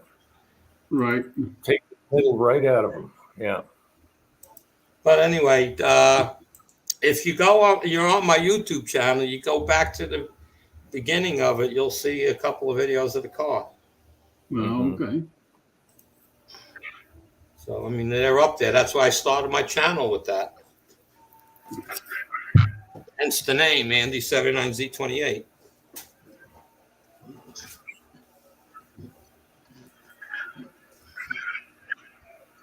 I was never big into putting up the reloading stuff because I just figured I never really searched for anything and stuff. I just figured there'd be a no-no shooting guns.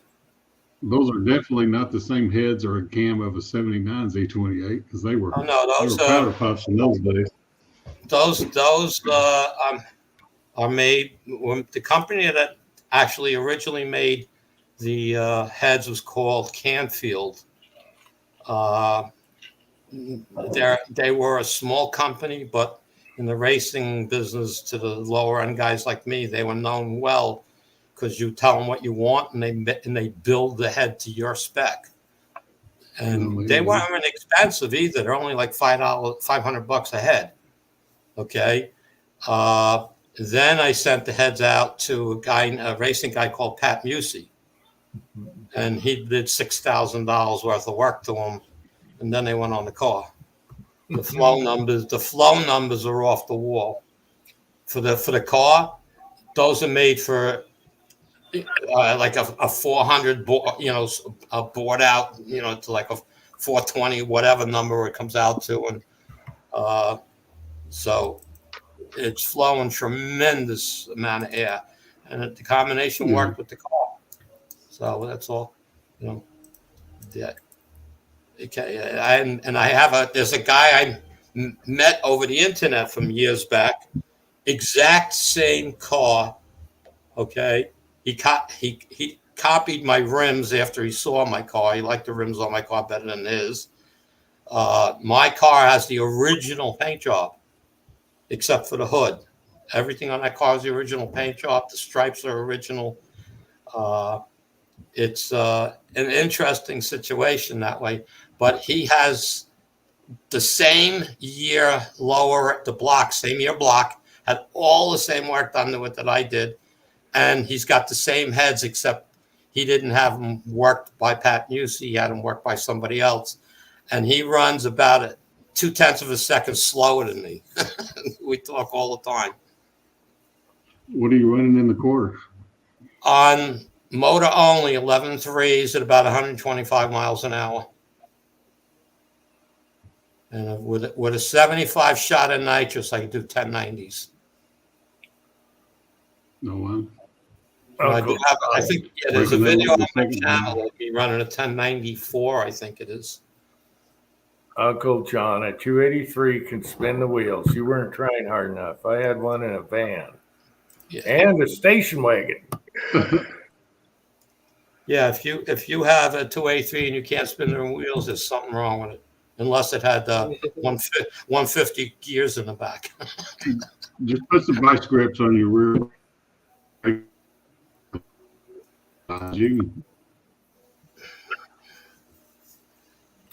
Yeah, I don't think my hand was fuzzy though.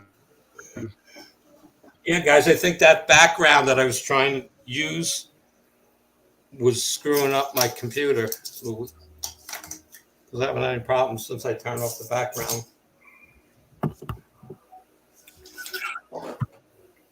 Jay? Oh, it's time. I gotta take my pills and go to bed. The wife will be pissed. Jag, I don't understand what that means, Jag. What does that mean? Parkour? This one should be Uncle Jim Parkquartry. What does that mean? Parkquartry? I don't know. I know he's giving me crap though. Either way, yes. Well, we lost Ozark. Yeah, he was doing the robot.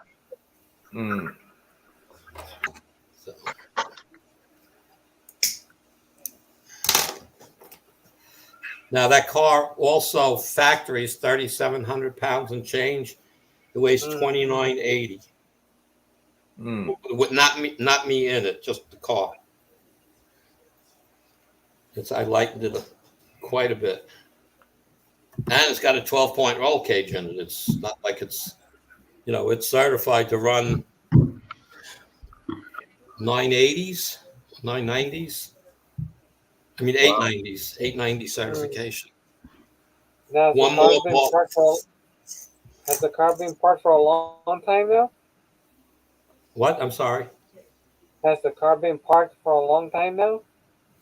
I drive it on the street a little bit, okay, but hopefully this year I'm gonna go to a lot of the car shows and stuff. I miss doing that because I got rid of my trailer because it was dying just sitting there. I got rid of it, and I don't. The local track is 3 hours away. I can't afford that anymore. I could see you in Right. downtown New York at every stoplight doing burnouts. Yeah, no car alarms. Yeah. Actually, I don't. I'm very good on the street with the car. People come up to me all the time, want to run me, and I just shake my head. I'll sit there and I'll power brake it, waiting for the light, and then let him go. Chase them, yeah. I tease them. Okay, I do race it on the street, but not against anybody. I have my place I go. It's like I drive down these back roads and come out on a. They call it William Floyd Parkway. It's a 2-lane parkway, they call it, but it's really just a big street. And I come out at a traffic light. I make a left. At the next light is a half mile up, and it's more than a quarter of a mile before anybody can turn onto the road from that point. So I make the turn, stop the car, line it up, watch the light, my lights. When I see it going, green from my side of the road, I nail it. I shift first, second, shift third, then I take my foot off the gas. I'm already doing 100, so it's fast enough. But no, I really don't go around doing the burnouts because, like Jim said, tires cost money. Yeah. At the racetrack's a different story, but on the street, I don't run the slicks on the street anyway, purposely, because the street tires I have, I don't even have the radial drags. I just have regular street tires on the car, and if I punch it, they just spin. So I purposely done so I can't race. I don't want to race anybody on the street.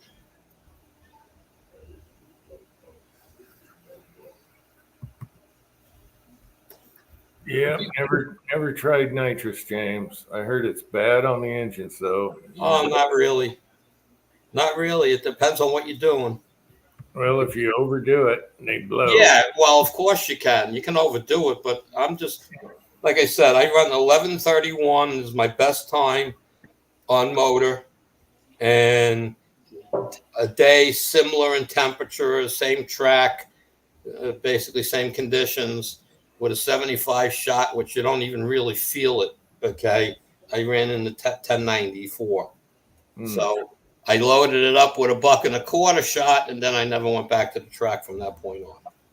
So I was hoping to just break into like a 1088, something like that, just break past the 1090. Because my friend's car, that he had a 88 Formula One Firebird that came with a Chevy 350 in it, and he, had it all worked up and stuff. His best time on motor was an 11:47.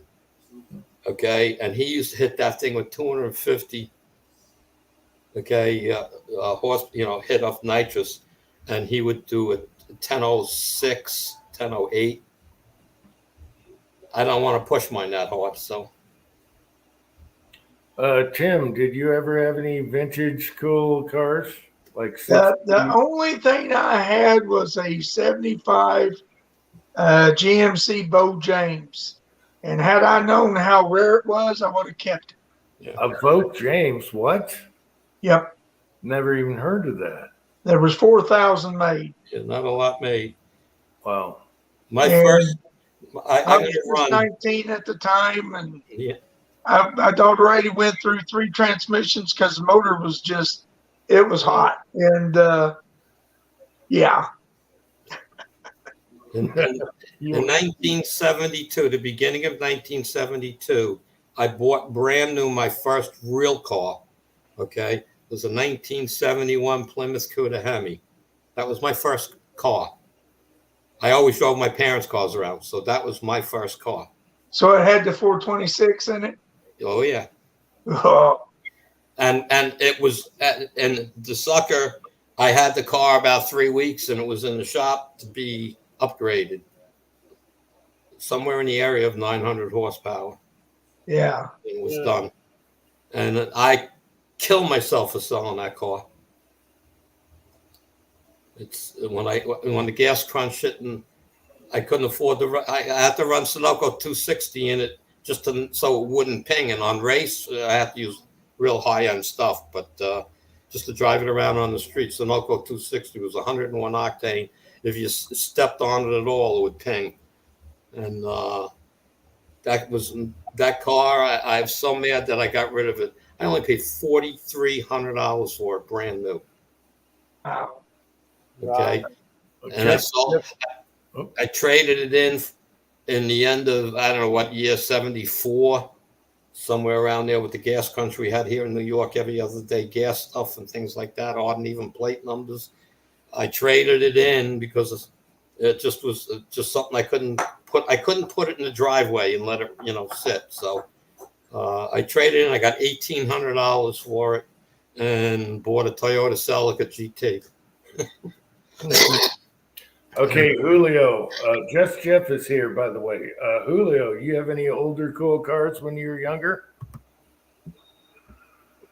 The one I had was supposed to be turned into a hot rod. It was a 1972 Duster. Oh, a Duster. Awesome. Yeah, Nice 92 stuff. Duster. And I'm going to run, guys. Have a great night. See Okay. you, Good Andy. night, Andy. Good night. Good night, Andy. All right. So, good night, Andy. What'd you have in it? Like a 318 originally, or what? There was it had a 6, and I got it, and I was going to get a 318 for it, and build that. I did the interior, but that was my everyday vehicle also. But I was fixing it as I went along, and then one day, one guy decided to eat to the red light, smashed the whole front end, bent the frame, and there went the garage. Oh no! But I was so pissed. But a lot of work was done to the vehicle. That was supposed to be my hot rod, park it, and then get another vehicle in place for it. But that never happened. Well, Dusters are cool. Was it like gold and had the stripe with the Duster Yeah. guy? Oh, I love that thing. Yeah. What color? What color? It was actually gold. It was a golden color. Yeah. Cool. Yeah. Those slant 6, you can really get them screaming if you got the. Oh bigger yeah, that's slant 6 I had in there. It had a lot of power. Yeah. It had the 225 in it. It had the slant 6, and I was gonna take that out, change the front frame because that piece came off, like the cross member, and get off the 8-cylinder and drop an 8 in it. But that never happened. Car got totaled. Yeah. Okay, HIPAA is here. Hobbies is here. Just Jeff is here. But Hope I we didn't took miss anything. Yeah, that the just bench, was. the bench seat that I had in it, I took that out. I put the bucket seats in it. I put the column on the floor. I mean, a lot was done to it. But, Yeah, they had a manifold for that, an intake that took a 4-barrel. You could put a Yes. 4-barrel on yeah. it. Yeah, and you could get them screaming if you hopped them up. Yeah, My no, dad had a 65 Dodge Dart, and it had a 225 in it, slant 6, the Leaning Tower of Power.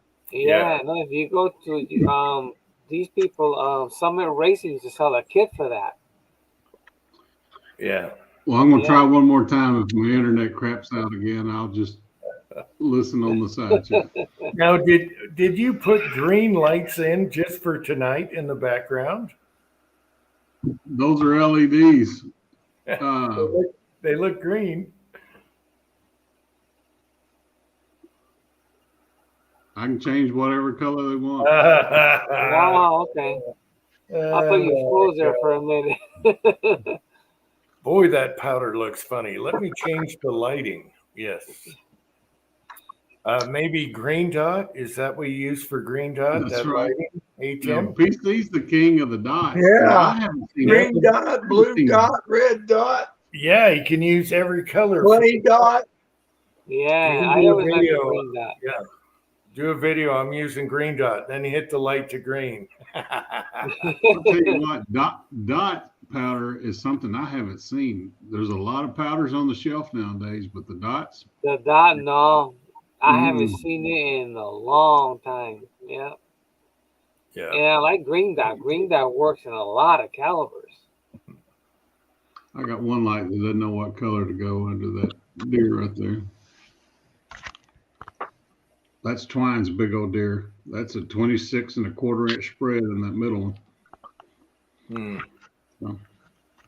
Then you got Tim there with the green room.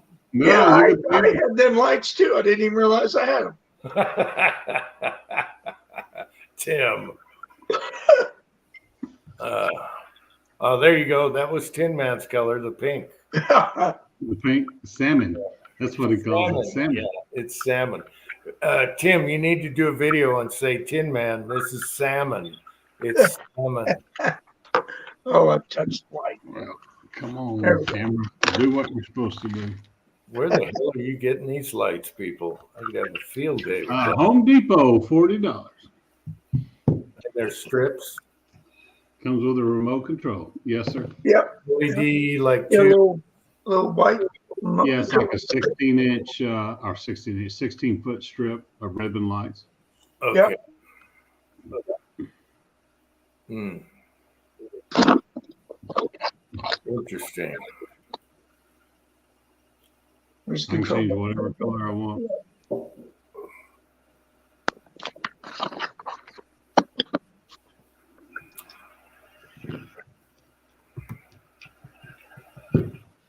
Oh, the Geo. Mm-hmm.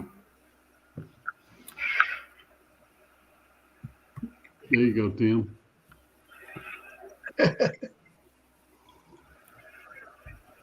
See, I Yeah, think I I had to could go have this get a thing real do the copy. American flag colors. Jim was going green. Yeah, Yeah, you sure. Ozark, he's freezing up. Yeah, Ozark's chopping up again. Yep. He's Yeah, my breaking down, internet's yeah. gone crap. Hmm.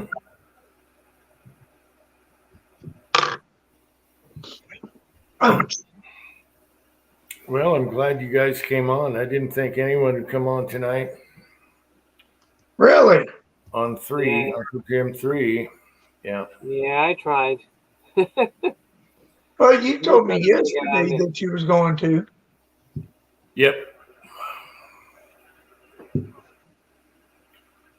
Yeah. Yeah, I found that Missouri pipe, that corncob pipe, and I thought of you. Yeah, I saw that. I laughed as soon as I saw that corn cob. I laughed my ass off. And then you got that nice Damascus blade. Yeah, I think that knife picked me out. Yeah, let me do a enlargement here. I think it's legal on YouTube for now. It should be. Oh. It's very nice.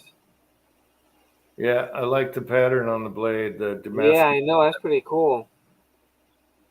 Yeah, it's Like, called Gator. cool. Yeah. I guess that because of his eyes and his head and then the rough scales back here. It's called Gator. Yeah, that's pretty cool. I'd like to know who makes them. He had a whole Yeah, booth yeah. full of them there. Nice. Oh, that's a blank that I'm Yeah. working on. That's from pretty my cool to put that scrolls on the blade.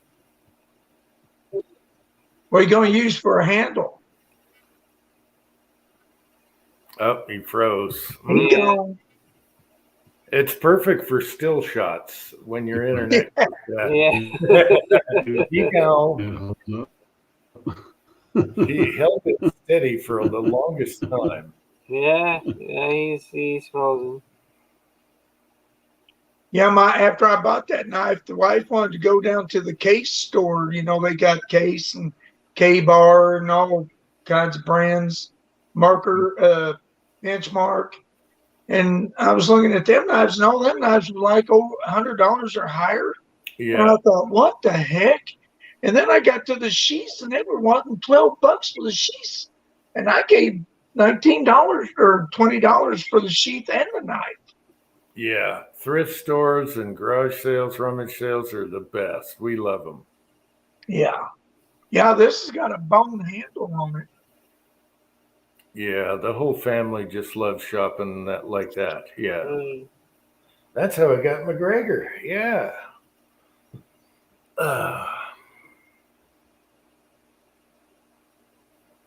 Yeah, we just love that. I don't know. All of us love it. So that's great as a family, except for we have a lot of junk now. We have junk galore. You know, I like going there because it reminds me of my childhood because most of the stuff that was in there was, you know, the antiques and stuff was stuff that I grew up with. Oh, you should see. Maybe I'll shake my son down. He got a straight razor to shave with, made in Germany. Oh, it's beautiful and sharp as a tack. Yeah. Yeah, he picked that up. What else did he get? Anyway, at least they're small items you can store. Right. My wife brings home furniture and she's like, "Oh, this was $10." I'm like, "Yeah, it's $80 to refinish it." Yeah, my wife's that way. She's all the time buying furniture, and I'm like, why? My garage is full. Yeah. Hey, how's it going, Jerry? Jerry Marshall is here. Glad you found Uncle Jim 3. Man, I haven't seen Jerry Marshall in a long time. Yeah, yes. How's he doing? I'll have to check and see if Uncle Jim 3 is sub to him. Probably not. And I can't click on him on a live, can I? No. Well, just reply to one of my videos, Jerry, and I'll sub to you. Okay? So is that his new channel now, Jerry Marshall? I don't know. I haven't had Jerry reply to a video for a while, so it's good to see him. But yeah, just reply. That's the only way I can find people and sub back to them now because of YouTube and their cutthroat ways. And boy, are they slashing. Oh, yeah. What Fuzzy get a strike for? Fuzzy has 2 strikes, and that's political. Yeah. Yeah, of course. Once you get 2, you're on probation for 3 months. They can get you at any time, and you're lucky if you survive 2 strikes. Usually you'll get killed. Yeah. You're very lucky if people leave you alone. And that's very doubtful. It only takes one person to report you and screw you over. That's it. Yep. And once they're onto you, they don't let go. So that's what I've found. Once you have 2 strikes, then you know their clutches are on you. You know, what gets me is somebody reports you and they'll take their word over what they even look at. Oh, yeah. You know, oh, it offended this person. You know. Yeah, I went into my studio to rebuttal after they gave me the typical reply. And I gave them a whole paragraph of what I think about them and how uneven-handed they are and how much smut and crap is on YouTube. And you're coming after us that are law-abiding citizens doing nothing wrong and showing how things are done safely? Really? Yeah.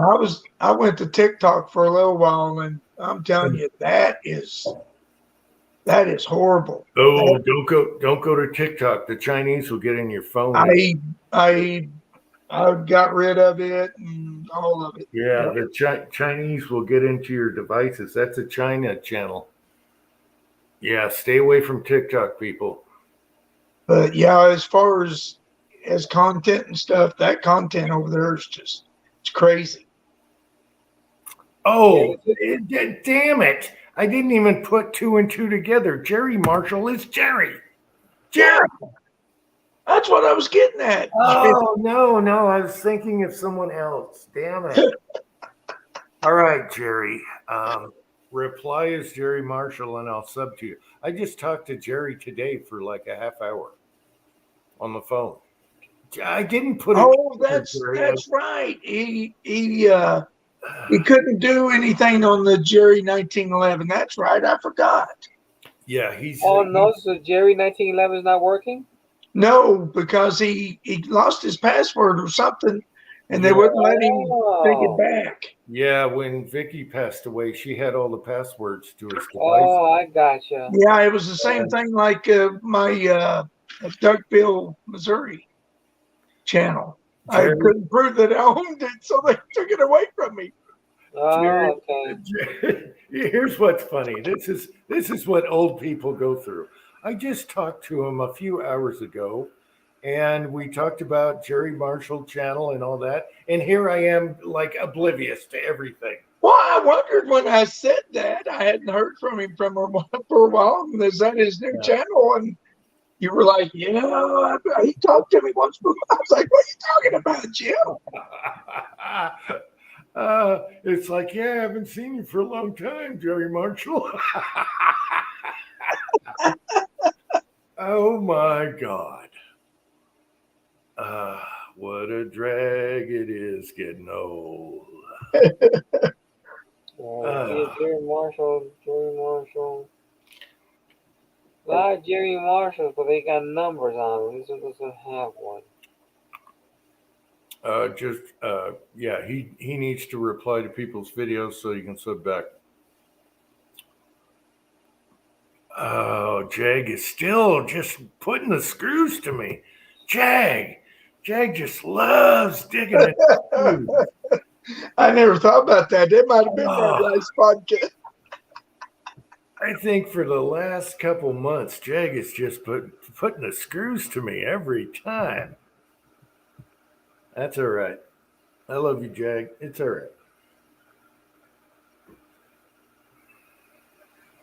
What a jag it is getting old. Yeah. Oh my gosh. Well, I'm glad we could do a chat tonight. Heck yeah. I pulled this hat out. I'm like, why don't I use these 9mm shells? What the? And then I got 223 on here. Those are like once fired. The good news is hot glue comes right off, so you can use hot glue on your shells, people. Yeah. Okay, just got this channel back. Yeah, go around and reply and say you're Jerry to people. Jerry Marshall. How did I? 2 hours ago, I was talking to him. Yeah, I can't find nothing. Everything got numbers on them. I try to match his color.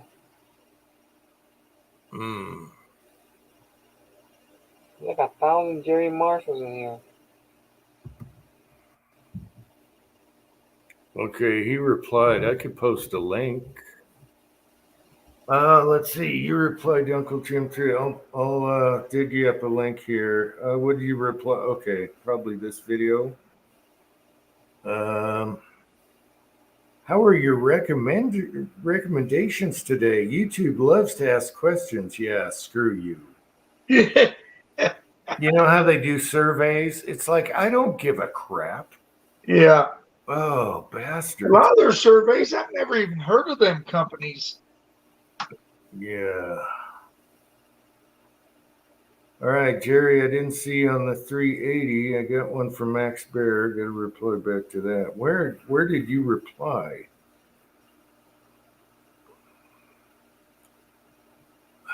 I don't know where you replied, Jerry.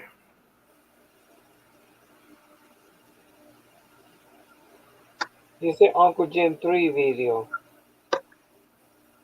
I know, but which one? I go to the 380, Jerry. I just clicked on newest. Oh, okay. Well, I got PC Bullet Empire on there and Max Bear. Yeah, Jerry, go to the 380 video with the mullets and reply to that. And then I can click on that and post it here so people can click on that and go sub. So do it now. Oh, he's in a truck right now with crappy, internet service on the road there. He's in Wyoming. Oh, Burr, stay warm. Oh, yeah. Okay. Yep. He's in Wyoming.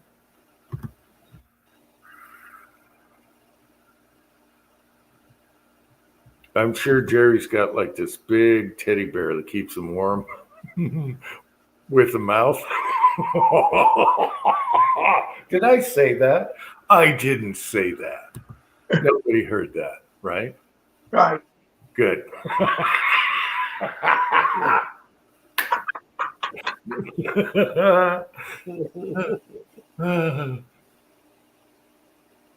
Oh, He says he's on a soft flats, whatever that is. man, Jerry, it didn't show up. What the hell?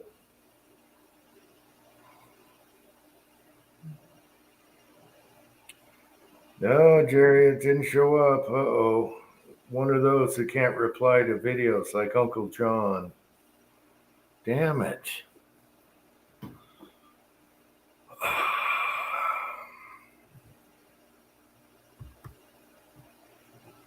A NATO helmet, yeah. uh, well, we'll figure it out, Jerry, but it looks like you couldn't reply to my video. Another glitch. I wonder if I could I don't see it. let me try to do something here.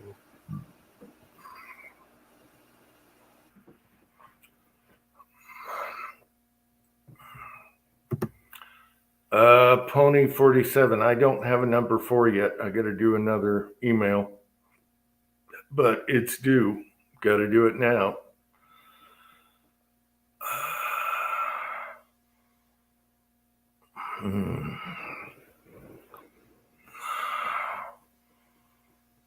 At symbol. What does that mean, hobbies?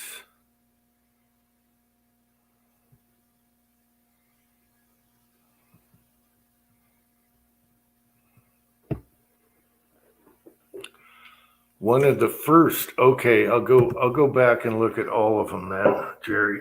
All right. I thought it was recent. Are we still here? I can't hear anything. Yeah. Oh, okay. Thanks, Tim. Let's see. Where is Jerry? Oh, I got you, Jerry. All right. Gotcha. Good job, Jerry. View channel. Subscribe. And what do you want me? Let me do truck update. I'll do that video. All right, Jerry, here it comes. Sharing, copy link, go back to chat. That's why I like the iPad. Everything's so fast. Go back to chat and paste.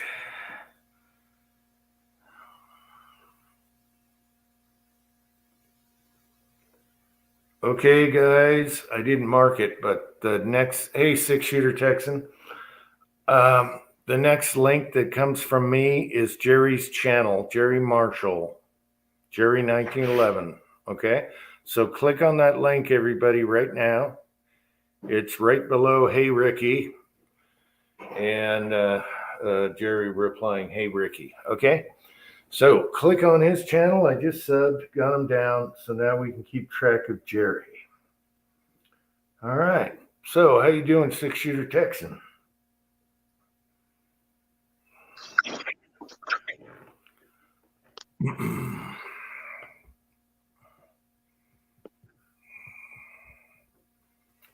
I got Leon causing trouble. Old Yeller. Uh-oh, we lost Tim. We're falling apart here. But anyway, click on that, go to Jerry's channel, and we're good.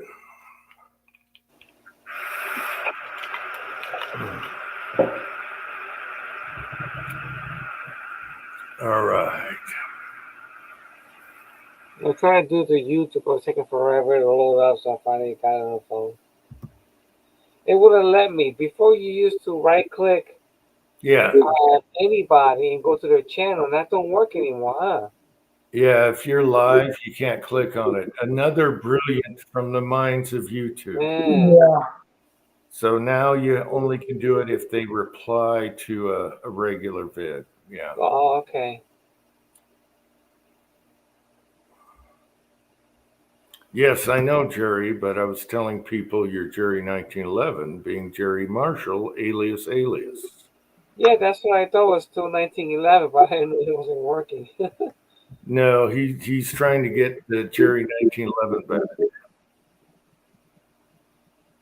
Also, it does has a number on there. See, they all show up with numbers.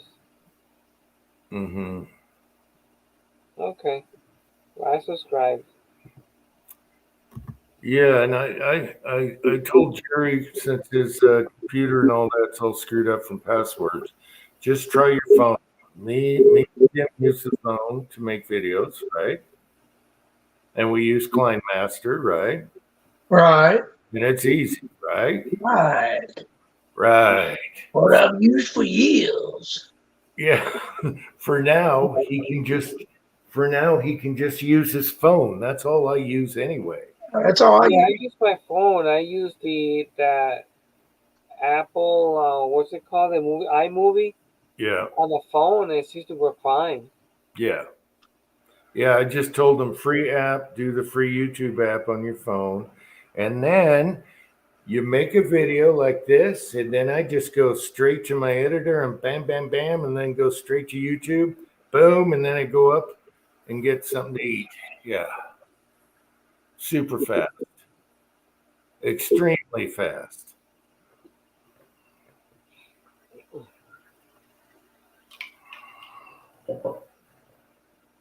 And if your phone glitches while you're editing, just scroll with your finger a half inch, and it'll go back to regular sound speed. Mm. You ever notice that, Tim? If you're going long, it'll like ga. You just put your finger on it, and it's back to normal. No, I've never had that problem. When I you're don't. editing, Yeah, no. okay. Sometimes it'll lag, and you just scroll back his hair, and then it's back. Oh, Yeah.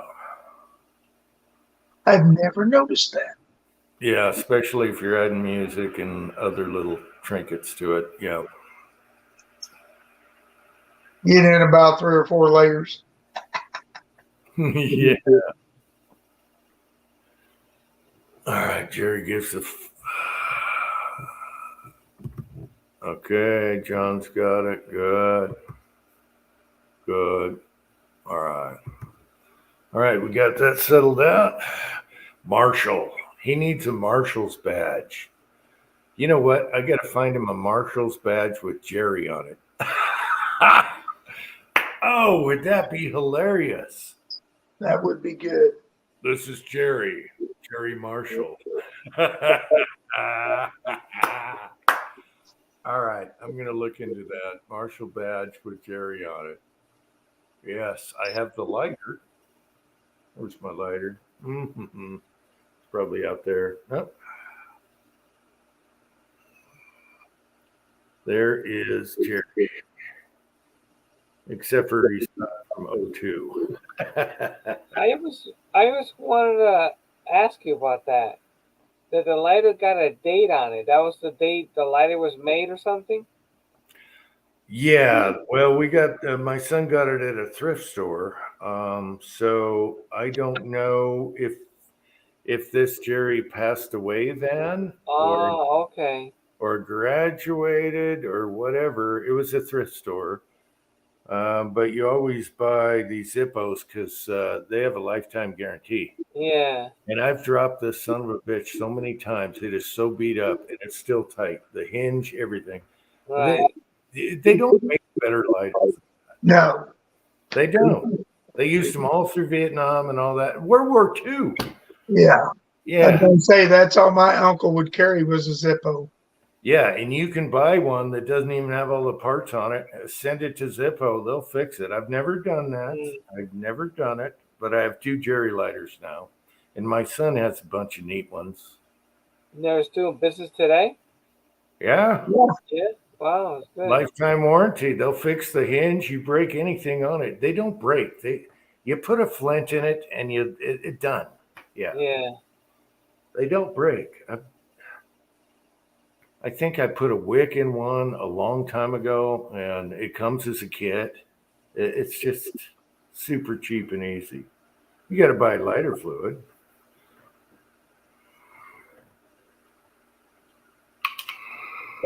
And you don't want to overfill them either. Well, you don't want them squirting out. Yeah. I've done that before. I overfelt mine one time and put it in my pocket. And the Lower your pocket. broke my skin. No, you got to let them air out. Also, they have the little hole at the bottom. What you want to do is lift up that felt and shoot it in there, close it, just get the felt moist, and then put it back. And the red flints are way better than the steel flint looking ones. They last longer, they're thicker. But man, yeah, talk about something that was made a long time ago that is still the best today. If you don't mind the smell. Yeah. Time to go out and try that lighter in the garage. All right. Oh. All right. What else is up in the side chat? We still have some people here. I'm surprised we have this many under 3 because not a lot of people know about this. And that's good. It's real good. Eskimo. I wonder if the crazy people will be able to find you now. Of what people? The crazy people, the ones who Oh, who yeah. visited it before. Yeah, I had the same troll the last couple times, and I said, no, I can't let you on, buddy. He means well. I don't know if he's got, but yeah, I couldn't let him on. He means well. He's a nice guy. Mm. He's just not all there.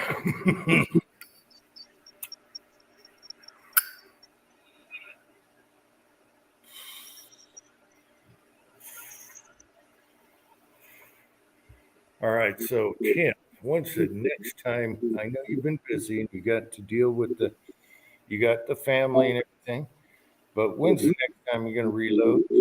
I have no idea. Oh, You know, I moved across the street, right? no. Yeah, I moved across the street.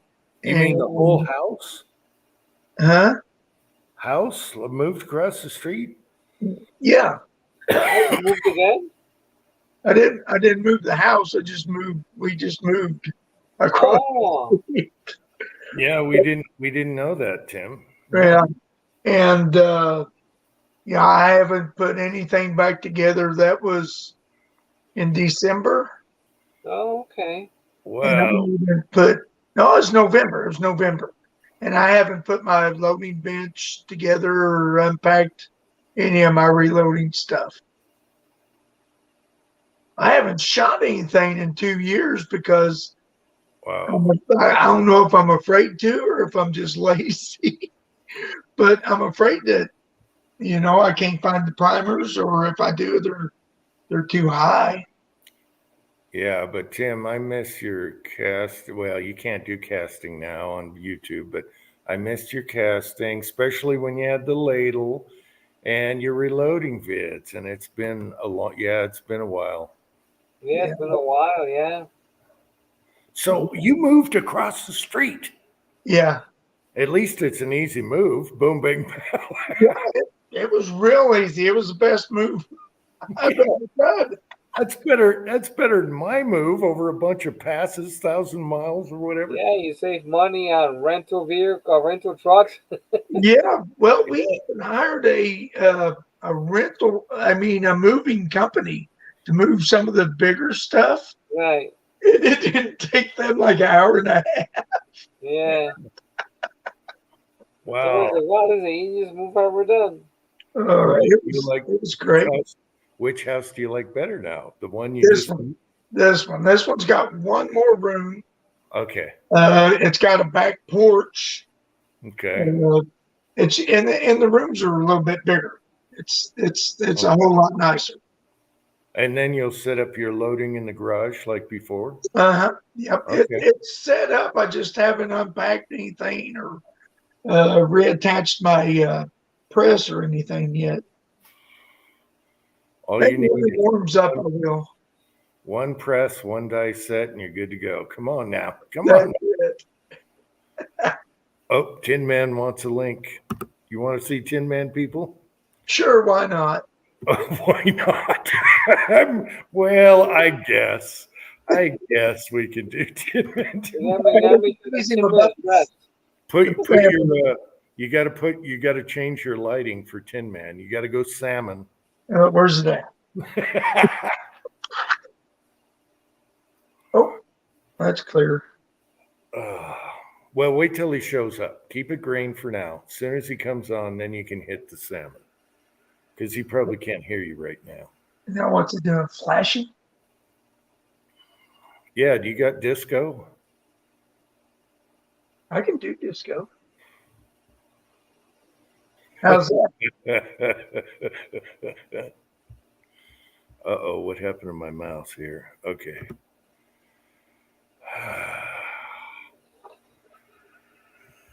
Yeah, we're It's more of a lavender. okay. Put on the salmon lights for There Tim. you go.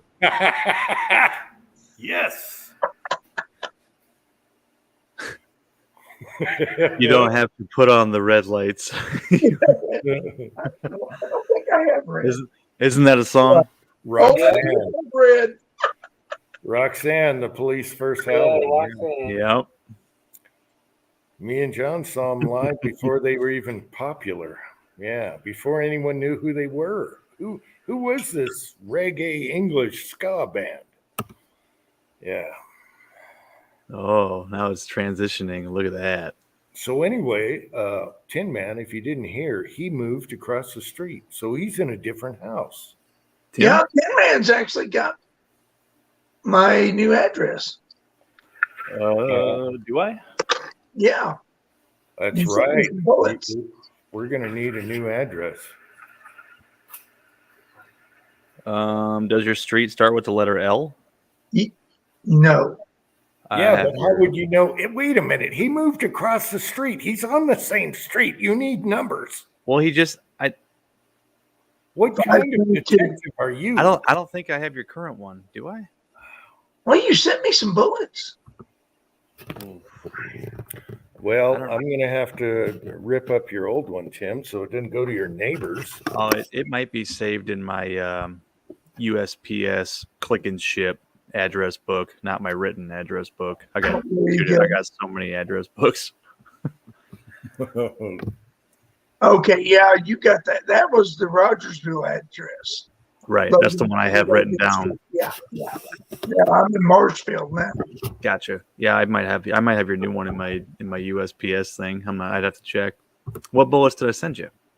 It was for the 300 blackout. 300 blackout, the pointy ones. Yeah. Okay. Yep. Okay. Gotcha. Be right back. Heck yeah. Yeah, your place looks nice. This place. Yeah, I was just telling my wife, it's like Tim looks like he's in a pretty nice place. I like the color of the walls and door. Looks like a nice joint. Oh yeah. Mhm. I like it a lot better than what I did across the street. It's the same people and whatnot, but it's Mhm. bigger and nicer. There you go. Heck yeah, man. They were bumping up my rent $300 anyway, so I might as well got a bigger place. Yeah, hell, why not? Yeah.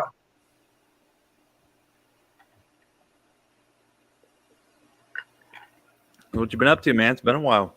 It has. I'm just trying Yeah. to keep up with family drama. Yeah.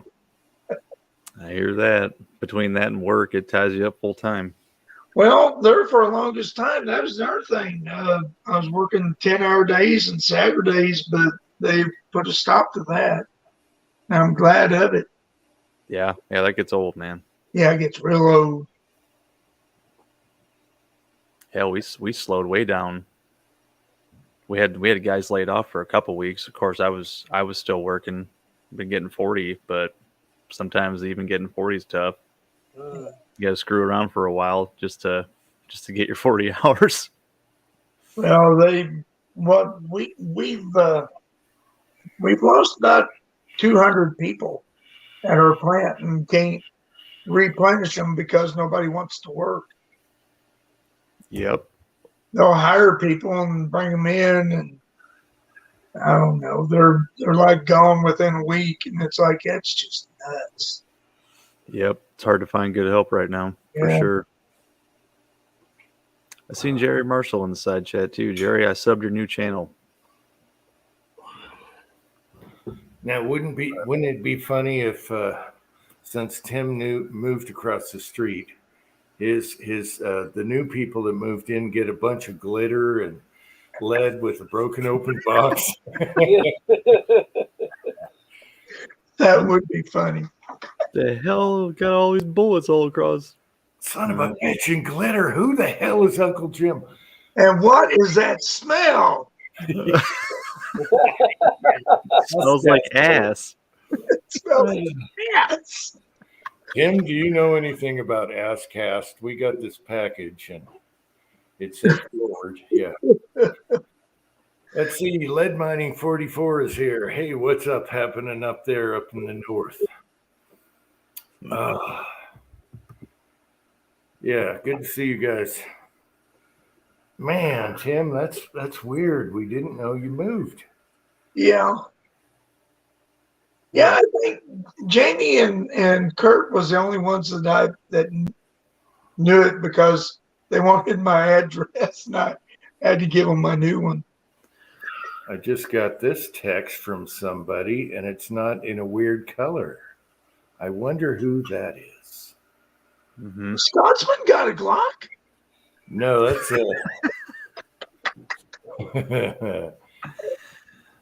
I think my rails are screwy. yeah, that's 3D printed. What do you mean screwy? They just not straight? So the front rails are aluminum, and it would make sense that after a while, if you have a steel slide riding aluminum rails, the rails will get thinner because those yeah. those rails are awful sloppy. Are they pinned in? How do they go? Okay, so you can change them, right? Oh yeah, it's not that big a deal. I just got to buy new rails, but shit, I don't want to buy a new set of rails every 500 or so rounds, $30, you know. Yeah. But I mean, I knew that when I first opened that package. I said, these are aluminum. What the hell?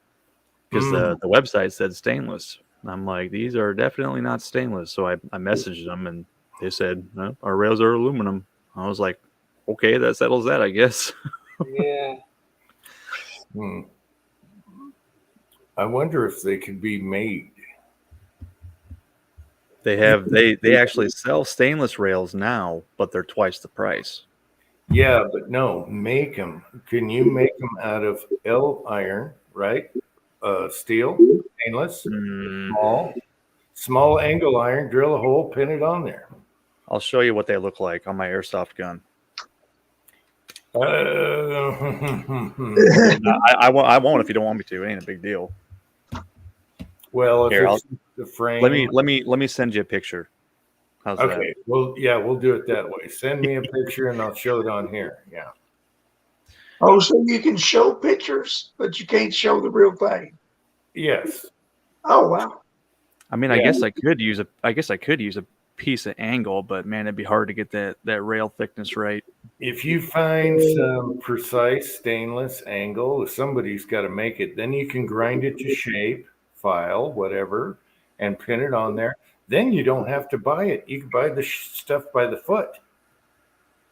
See what I mean? Yeah. You get the right diameter that fits in the rails. But even if I take that rail out of my slide and just try to put it or out of my frame, sorry. If I take the rail out of my frame and just insert it into the slide rails, it's just sloppy in there. It's got a lot of play, which like I said, I guess I saw that coming, being they're made out of aluminum. Yeah. Yeah, usually after wear, but yeah. Mm-hmm. Yeah, that'd be difficult. Those are CNC milled. Yeah, I sent you a picture. Okay. But it sure looks a hell of a lot better than my old that teal one that I made the first time. Yeah, the funky blue colors. And I just like the black, just okay, All right, I got a picture here. because the rear rails are steel, and those are nice and tight. Oh wow, round underneath. That's so the recoil spring can just sit in there, nested up all nicely. Okay, so it's a one-piece deal. That's harder to make. Yep. Yeah, it's hard to see in that picture, but if you have the outside has the rails formed to it.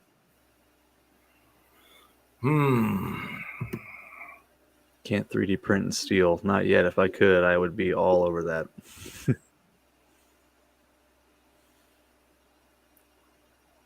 Interesting. Mm-hmm. I wonder if it's sloppy because it's just too high or too low or something on the round part. How does it attach? So that pins through? Yep. All right. I would. Shit. I don't want to knock it out. My kids are sleeping. Yeah. No. I could take it out and show you the block, but so there's a part in the frame that whole block assembly just drops right into, and it's supposed to be a snug, tight fit. Yeah. And that pin, when you pin that in, it actually forces it down tight. So I mean, there's not a whole lot. The slop is all in the slide. Like the slide to rail fit is what's sloppy on the front. Okay. Like I said, the rear's fine. Well, I would just shoot it and see if it matters, because most of it, your lockup of your barrel to the slide. So Yeah. Oh, right now it wouldn't be accurate at all. It's like be flopping all over the place. you got to try it. Just try it. See what happens. Not that I could shoot worth a damn anyways, but I guess. Now, when it's locked back, it's under spring tension. Is it still floppy?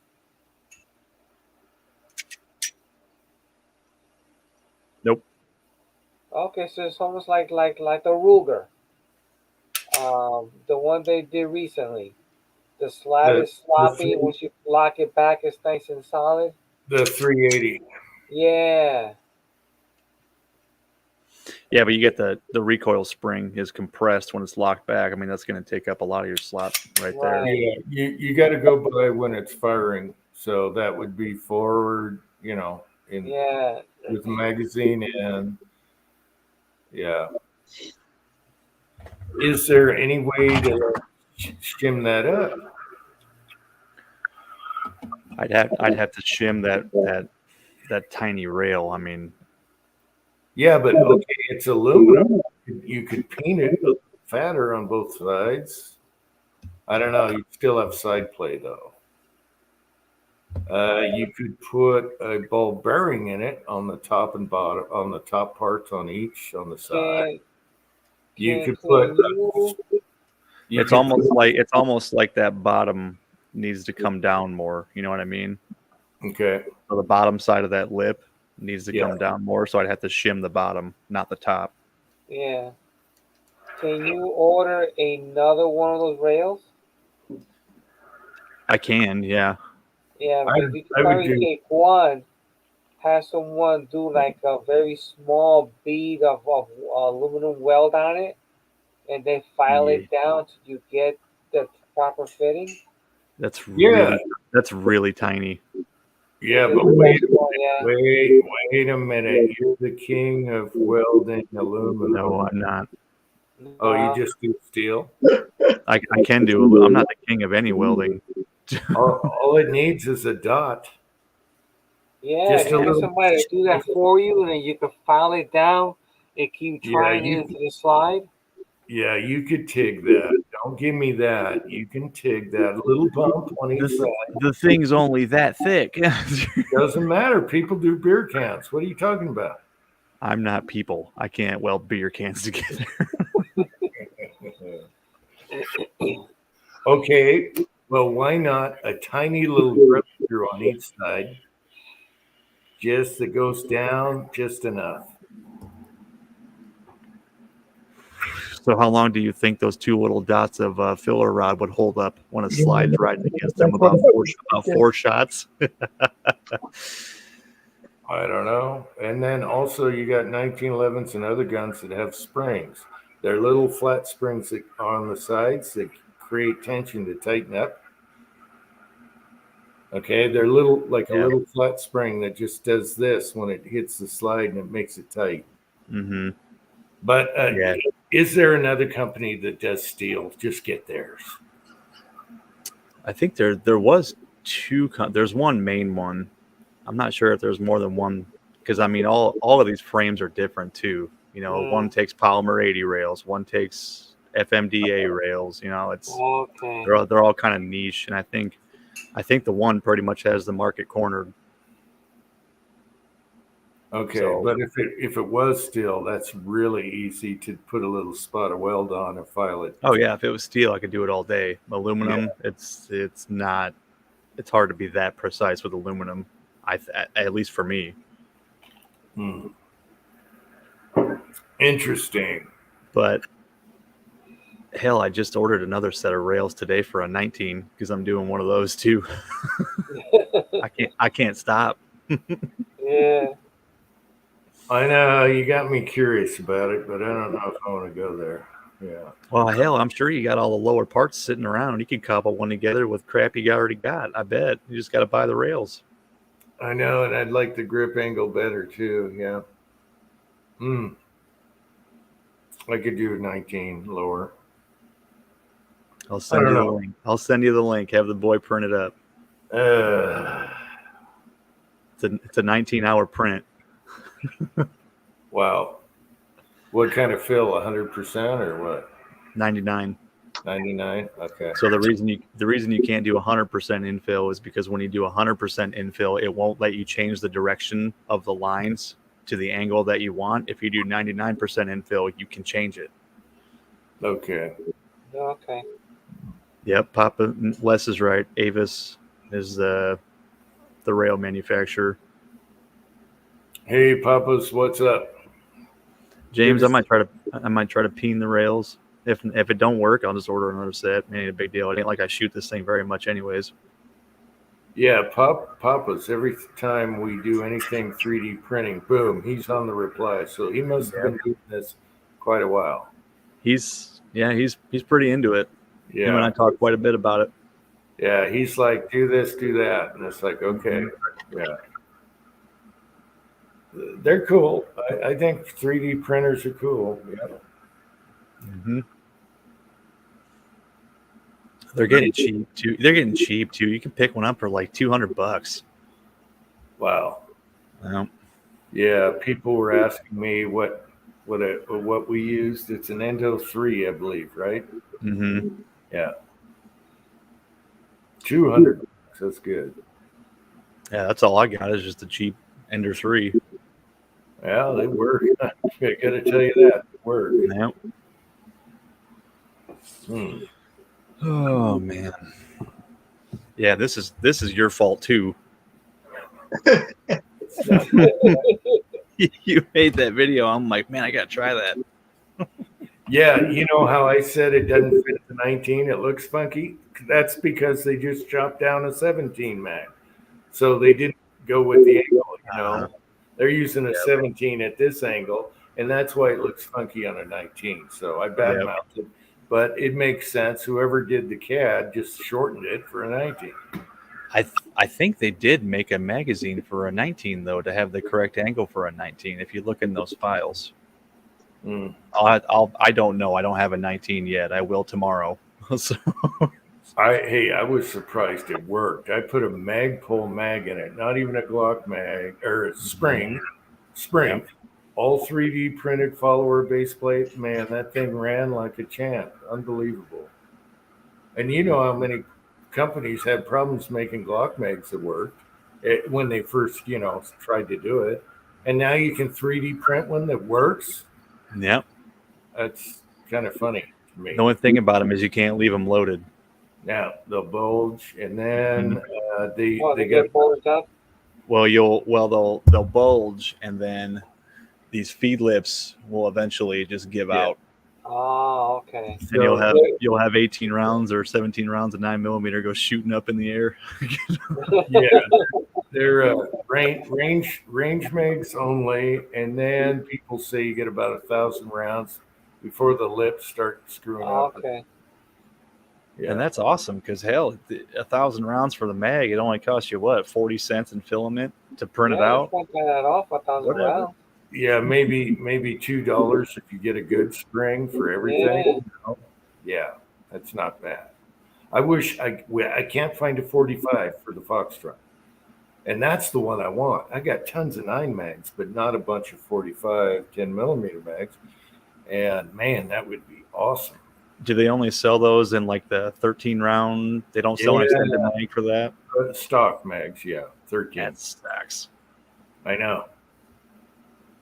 It sucks bad because I love the Foxtrot 45, and I want a stick on that thing Mm-hmm. for the house, for the bed with a can on it. That thing rocks.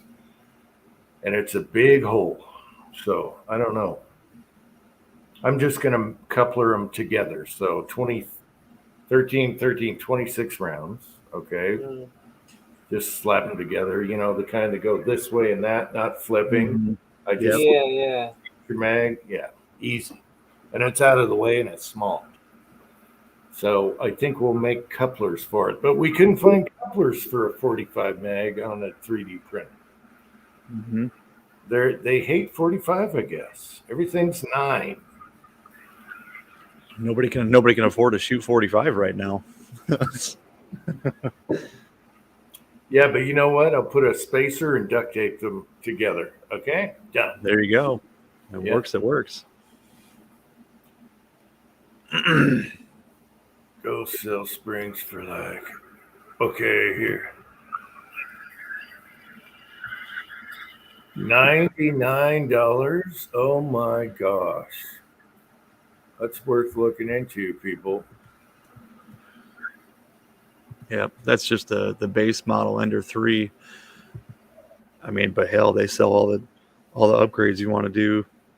You can print most of them, and they're pretty cheap. See, I looked at Ghost's website, and why? So the good deals at Ghost were on the 10 packs of magazine springs that came to like $27. But I just got them on eBay for like $12 for 3 springs because I'm like, shit, I don't need 10 springs. What am I gonna, Yeah. I guess I should have just to have them around, but man.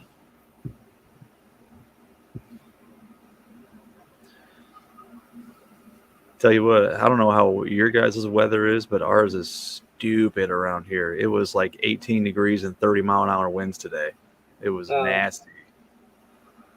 Yeah, it was beautiful today. It's supposed to be up in near 60 throughout the week, so I was if I can get some casting in. Wow. Oh, Do it outside. yeah, it was like 31 here and the wind blowing. Cold. Mhm. Was it warm before that or no? Yeah, it was like 65 degrees Thursday. Wow. Man, it's been cold here for a while.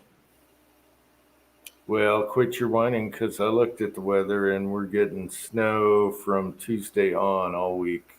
We just got it yesterday. But it's sunny. It's sunny out, so you can get a tan. Yeah, I got to check the weather because it changes.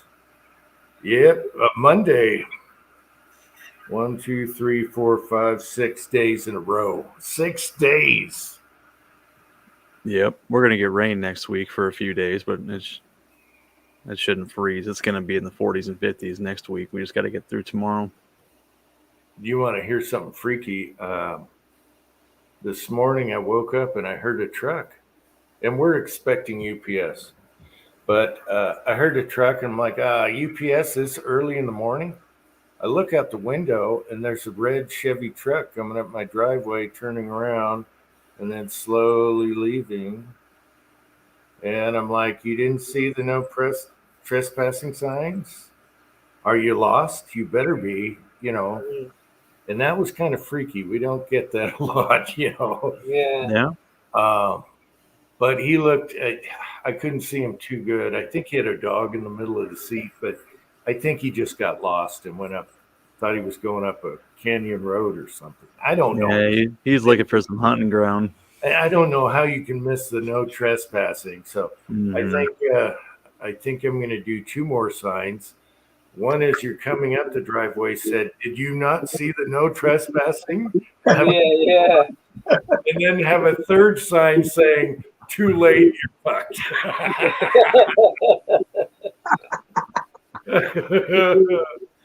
But yeah, that freaked me out. And then I was up, oh, damn it. What was that? Who was that? Just Yeah. put a couple blow up dolls on spears and stuff sticking out of the ground. Just freak them out. Just Have an Injun scalp hanging, right, Timothy? Injun Yeah. with an arrow? Yeah. Oh, Yeah. that would be funny. A shrunken head at the end. Oh, yeah. Put a shrunken head at the gate. No one's coming up. I'm sorry. Oh. Can you even find them anymore? Not the real ones, no.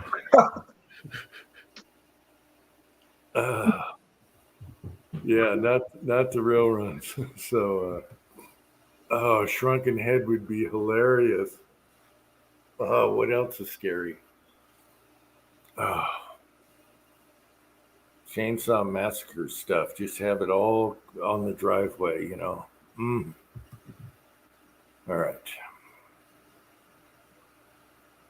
And then run out there with a mask and a chainsaw. Run out there like this. The guy will never come back, ever. Oh yeah, until you get plugged by him and he's got a gun in the truck. That'd be hilarious, though. He looks in the rearview mirror and I'm chasing with a chainsaw and a leather face. Oh, I got to do that. That's a good idea. Keep it by the door. Oh, yeah. And he'll, where's Tin Man? I'll wait till he's back. Anyway, and then he looks in the rearview mirror and he's like, "What's with the cordless chainsaw?"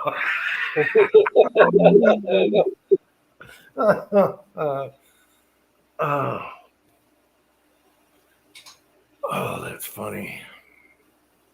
Yeah, I can't lock the gate because it's got like 2 feet of snow around it. You can't move. Okay. Yeah. Now, do you share that gate with anybody else, or is it just No. yours? That's ours. After that, he's got to pay. He's got to pass the sheriff and then come to me. And I don't know who he was, how he got lost. But yeah, while you were gone, I was saying in the rearview mirror, he sees a guy with a cordless Milwaukee chainsaw. And he's like, "What's up with the cordless chainsaw?" Oh, not as scary. Yeah. That's just a sign of the times. Everything's going electric. Yeah. Couldn't get the gas chainsaw started. Too cold. So, I do like the I do like the battery tools. Yes. Yeah. Yeah. Especially the little Milwaukee grinder things. Sander grinder. Looks.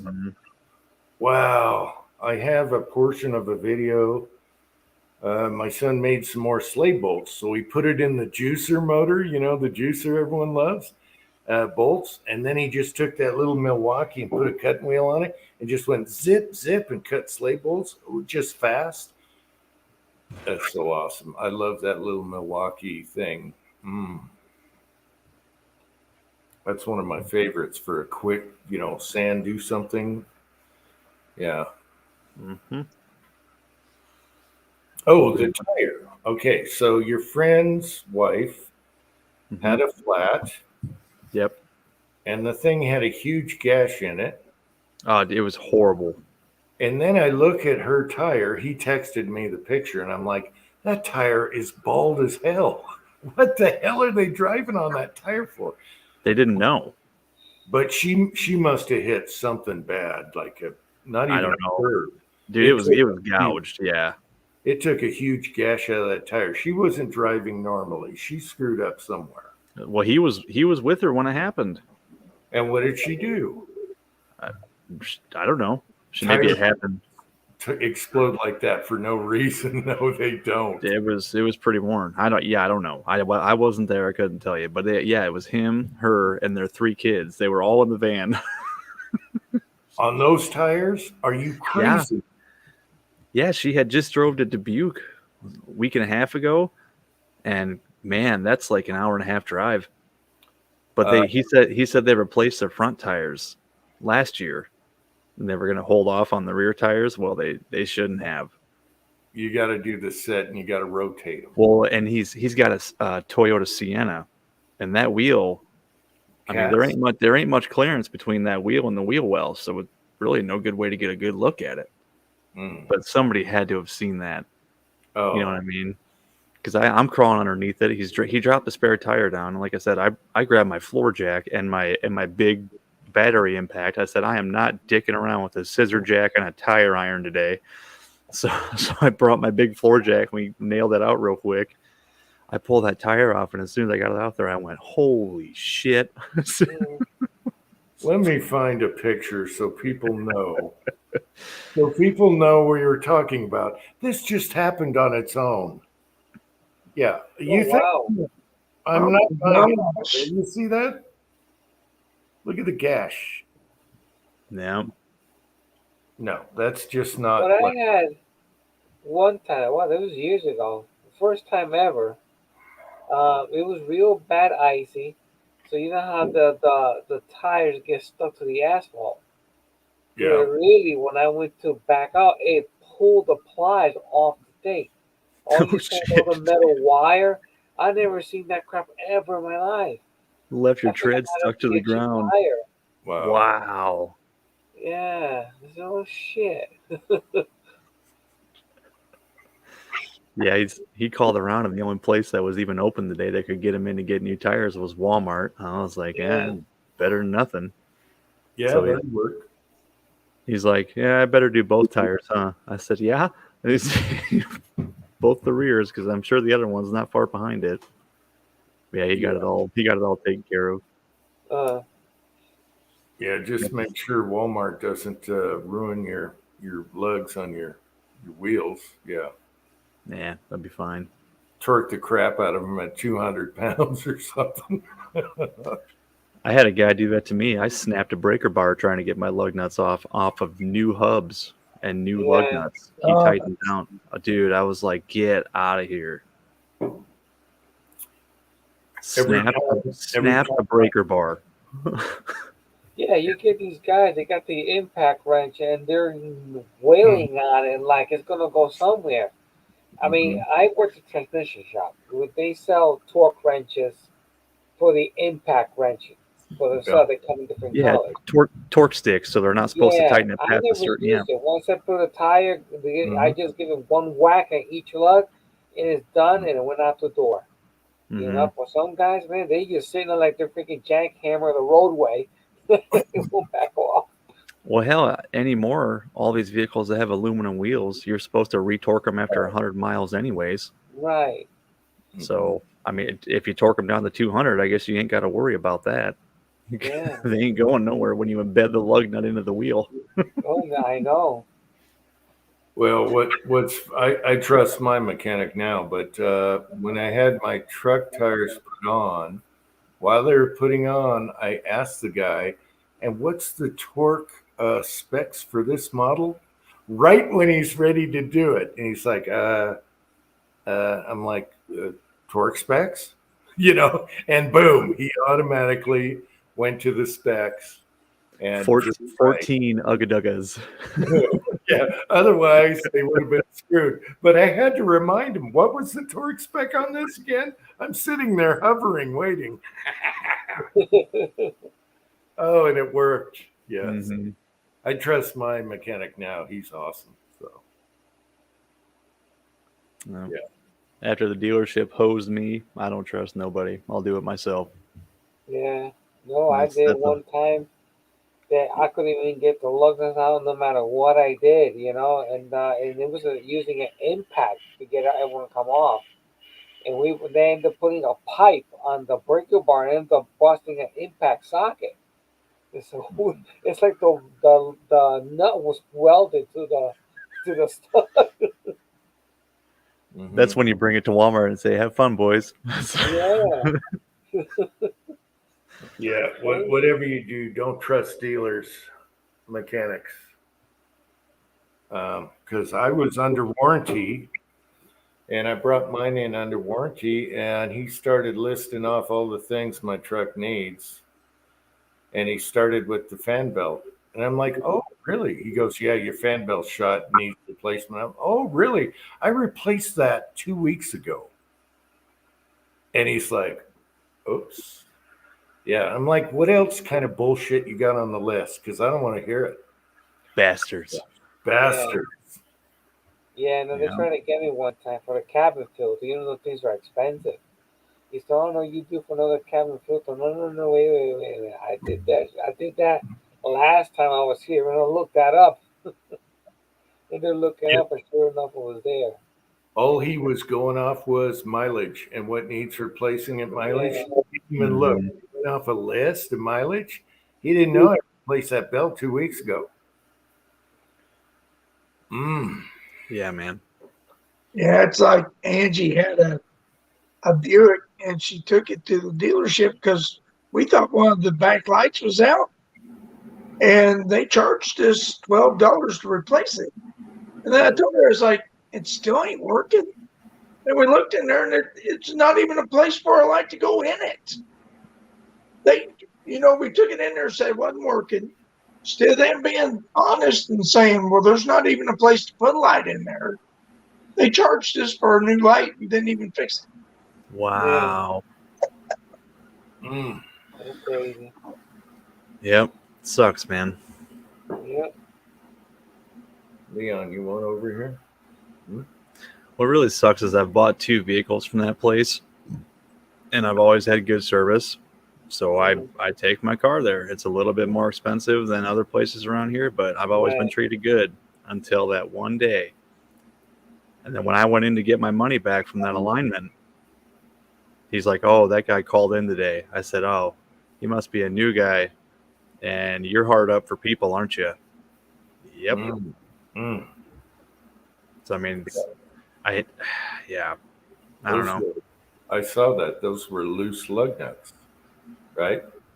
No, it was the upper control arm bolts. Oh, okay. Control. Oh, Because I put the new upper control arms on, and then I'm sitting there looking at the struts, and I'm like, man, there is never going to be a better time than now to fix these struts, So I ordered new struts, wait for them to get there. So in order to get the new strut in, I had to break loose those upper control arm bolts, swing it up out of the way, and put the strut in. Right. But when I put it all back together, I'm sitting there like, I don't remember if I retorqued them upper control arm bolts back down or not.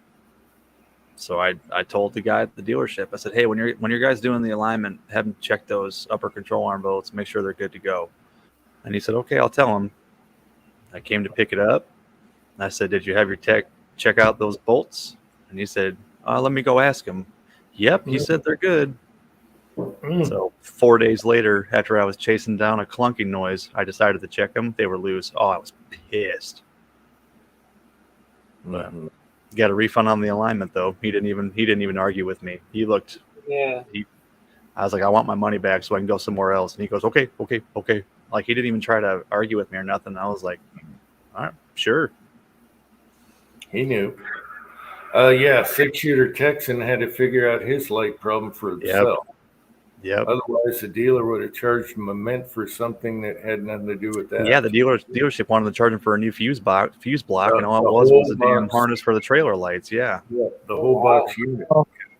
And it still wouldn't have been fixed. And then what? Oh, let's throw some more money at it. Yeah. Yep. There's no diagnostic. They just throw parts at it until it's fixed. Yeah. Not everybody, but Yeah. There's some good mechanics out there. I've watched a few that have to troubleshoot stuff other people can't figure out, and they get it, but they're OCD and they're thorough, so they fix it. yep. I got 2 cats down here. Why? Leon's going to attack Minnie as soon as they go in the garage for a smoke. He's just waiting. They got cabin fever and they fight. Oh, well. Sorry. We all do. I know I do, and the kids sure as hell do too. God, they want to go outside so bad. Oh yeah. Like it's 12 degrees. No. It's like, Yeah. And these cats like to hunt, so it drives them crazy. When they're young anyway, they're not gonna feel the cold. They could be out there for hours. Hmm. I know my kids, they were going out in the snow and ice, whatever it was, but they're out there for hours. Oh yeah, make Fun snowmen. one bit. Yeah, go sledding, make snowmen. Yeah. yeah, I used to do that too. Yeah. So we did. Yeah. Yeah, when she's a little bit older, I'm sure she won't care, but not when she's 2. It's a little Yeah. young for that. Oh yeah. Oh man, I wanted to warm up because I had a guy at work bring me 14 milk jugs. I put a note on the whiteboard, Uh-huh. said Kurt needs some milk jugs for some scientific research. Yeah. So a guy brought me 14 of them. I was like, yes. Yeah. So now I just gotta wait for it to get warm. Yeah. Test out these babies. Wow, that's a hollow Yeah. point. The Pintos. Yeah. Here. There you go. Oh, and you got 14 grains, so you got a 357 there. Mm-hmm. You got 14 grains of what? 2,400. 400? Okay, that makes sense. Mm-hmm. Yeah, for a while there, I didn't have any jugs. I'm like, come on, let's drink milk. I want a pile. And then it got wintertime, and pretty soon I couldn't walk down my stairway. You know, the stairway in the garage, the top one? I'm Tripping like, over milk jugs. I keep kicking these jugs around. I'm like, son of a bitch. And so I start shooting them up. Now I'm down to about 10. I ran out of the real milk jugs because the other plastic is different. No. But yeah, every garbage day I'm shooting them jugs so I can get rid of them. Yeah. You got the bladder box still, at least. Yeah, the bladder box. So you got to fill up with a hose, and it's winter time. Yeah. Nope. And that takes a lot of water. It works great, but it takes a lot of water. I should have hooked the gutter up to it so it just fills it up automatically. And Yeah, there you go. Yeah, that's another good idea. Yeah. And then it's time. Oh, it's full. Let's shoot. Yeah. Yeah. Yeah. I should do some kind of water gutter water type deal. Now, do you have that bladder box on wheels or anything? You can roll it? No, it's just on my shooting bench. Oh, okay. I know. I would like a Okay, once you dedicated. get that thing full, how are you going to bring it back into your shooting position? You Oh, fill walls on the bench. I put it out there and I fill the box with a garden hose. Yeah. Oh, okay. And I let that run while I go and do other stuff, you know. No, just get a garbage bag full of water and lug it out there and carry it. Oh, that'd be awesome. That'd be funny to watch. No, I tried the garbage bag. No, it's ugly. It flattens to about that high. Oh, okay. You need the box. Yeah, someday we'll figure out the perfect ordeal, but Leon, what the? All right. I like that PVC tube that Charlie Irby has in his backyard. That is Yeah, awesome. that's pretty cool. Yeah. I was going to run a gutter tube, you know, down my hill and shoot Yeah. at it. But then I thought, how am I going to retrieve these bullets? Yeah. I either got to pull a screen out of it or drain all the water out of it. And I don't want to do that. That's what Charlie does. He's got a hinged lid on the bottom, and once he shoots, he drains all that water out. I mean, it is what it is. He's on a well, so Yeah, so am I. And I could use gutter water. But yeah. it's just That's a pretty good idea, though. I like that. it's just easier for milk jugs because that's kind of like the golden standard of milk jugs. If you got regular ones, it's the same plastic, you know, consistently what's going on each time you do it. Yeah, that's the FBI standard milk jugs. Yeah. Once you go to that thicker plastic, things change. And Yeah. if you go to that crispy plastic, things change. Yeah. You know? So I kind of stick with the milk jug just to give me the same reference to the last bullet. Yeah. And then the bladder box, it's just water. So it's like, well, yeah, whatever.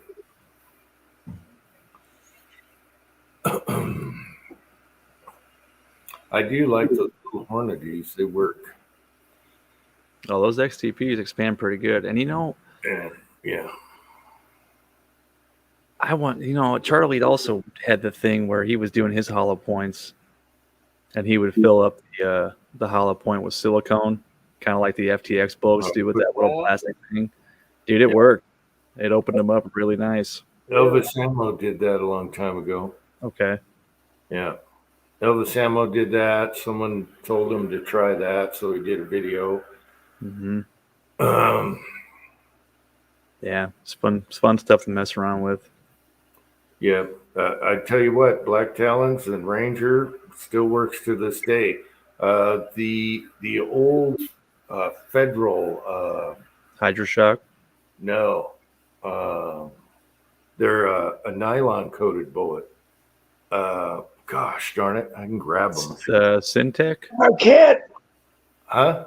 Nycat. Nyclad, yeah. Mm. The old Federal Nyclad, the old stuff in a 38 snub.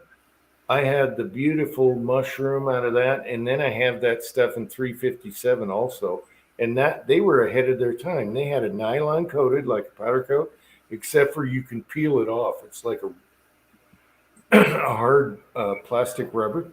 Mm. After you shoot it, you'll see it, and you can actually try and peel it off. What a great bullet that was. And in a little tiny snub, that thing expands a huge mushroom. I did videos on that. Now they outlawed that because it would go through the body armor. Because of its slickness? I don't know. Whatever it was, it would go through the body armor, and they outlawed it. Yeah, they tried to do that with the Black Talon, and I think it was just a bunch of hype. One was Teflon, one was nylon, but they were way ahead of their time. They kind of paved the way for all these others, because even today, those bullets, I would carry Nyclad in my 38 snub any day of the week. That thing's going to mushroom huge. They always got to outlaw the cool stuff. Yeah. They do. Now ammo companies get away with stuff. There's not so much hype, but back then there was a lot of hype on that. Yeah. Well, for a little while when this powder coating came out, that was one of the big questions is it even legal? Because it did go with the NICAD, and it's still up in the air about if it's still legal to use a polymer coat on a bullet or not. Man, they got so much good penetrating ammo now. Why are they bothering with expansion ammo? Yeah. Well, Federal makes that Syntec. It's got that polymer coating on it now, and they sell that. So, yeah, whatever. I'm sure they'll target that eventually too. Yeah, I think the 22 that's polymer coat. Oh, that's right, they did. Yeah, they had the Christmas pack. You could get them in red and green too, and the breast cancer one they made pink. Now they're in purple. Mm-hmm. I thought it I'm was surprised midway. that Lyman hasn't made anything of powder coating in their manuals. Hmm. I don't know. They just do their basic always, with the loop groups, That's because they sell lube sizers. That's Yeah. lube sizers and lube. They don't want you to change. Right. That's a good reminder. I got to buy the Lyman 51 manual, because my 49 is all torn apart, and it's got better updated data on it. There's a 51 now. Yeah, Oh shit! I think I have the. it's on sale at Midway right now. Yeah, I got the recent one also, yeah. Yeah, the 51's on sale at Midway. It's like $21. Oh, it's probably got the newer calibers in it. Huh? Probably got the newer calibers in it. Yeah, Like it has a 6 arc, 350 Legend. in it. Yeah, when I was doing 5.7 by 2.8 pistol round in the 49th, that data was wrong. It was dangerous. But then they changed it in the 50-51. So I'm getting a 51 because my pages are falling apart anyway. Yeah, I've got And the 50. I've got the 50th. I didn't know they came out the 51st. Oh yeah, they're on sale right now at Midway birthday price, and you can get a birthday price if it's your month. But right now, I think it said $21 for the manual. It's on sale right now. I looked at it 2 days ago. Oh, that's right. Yours is next week, isn't it?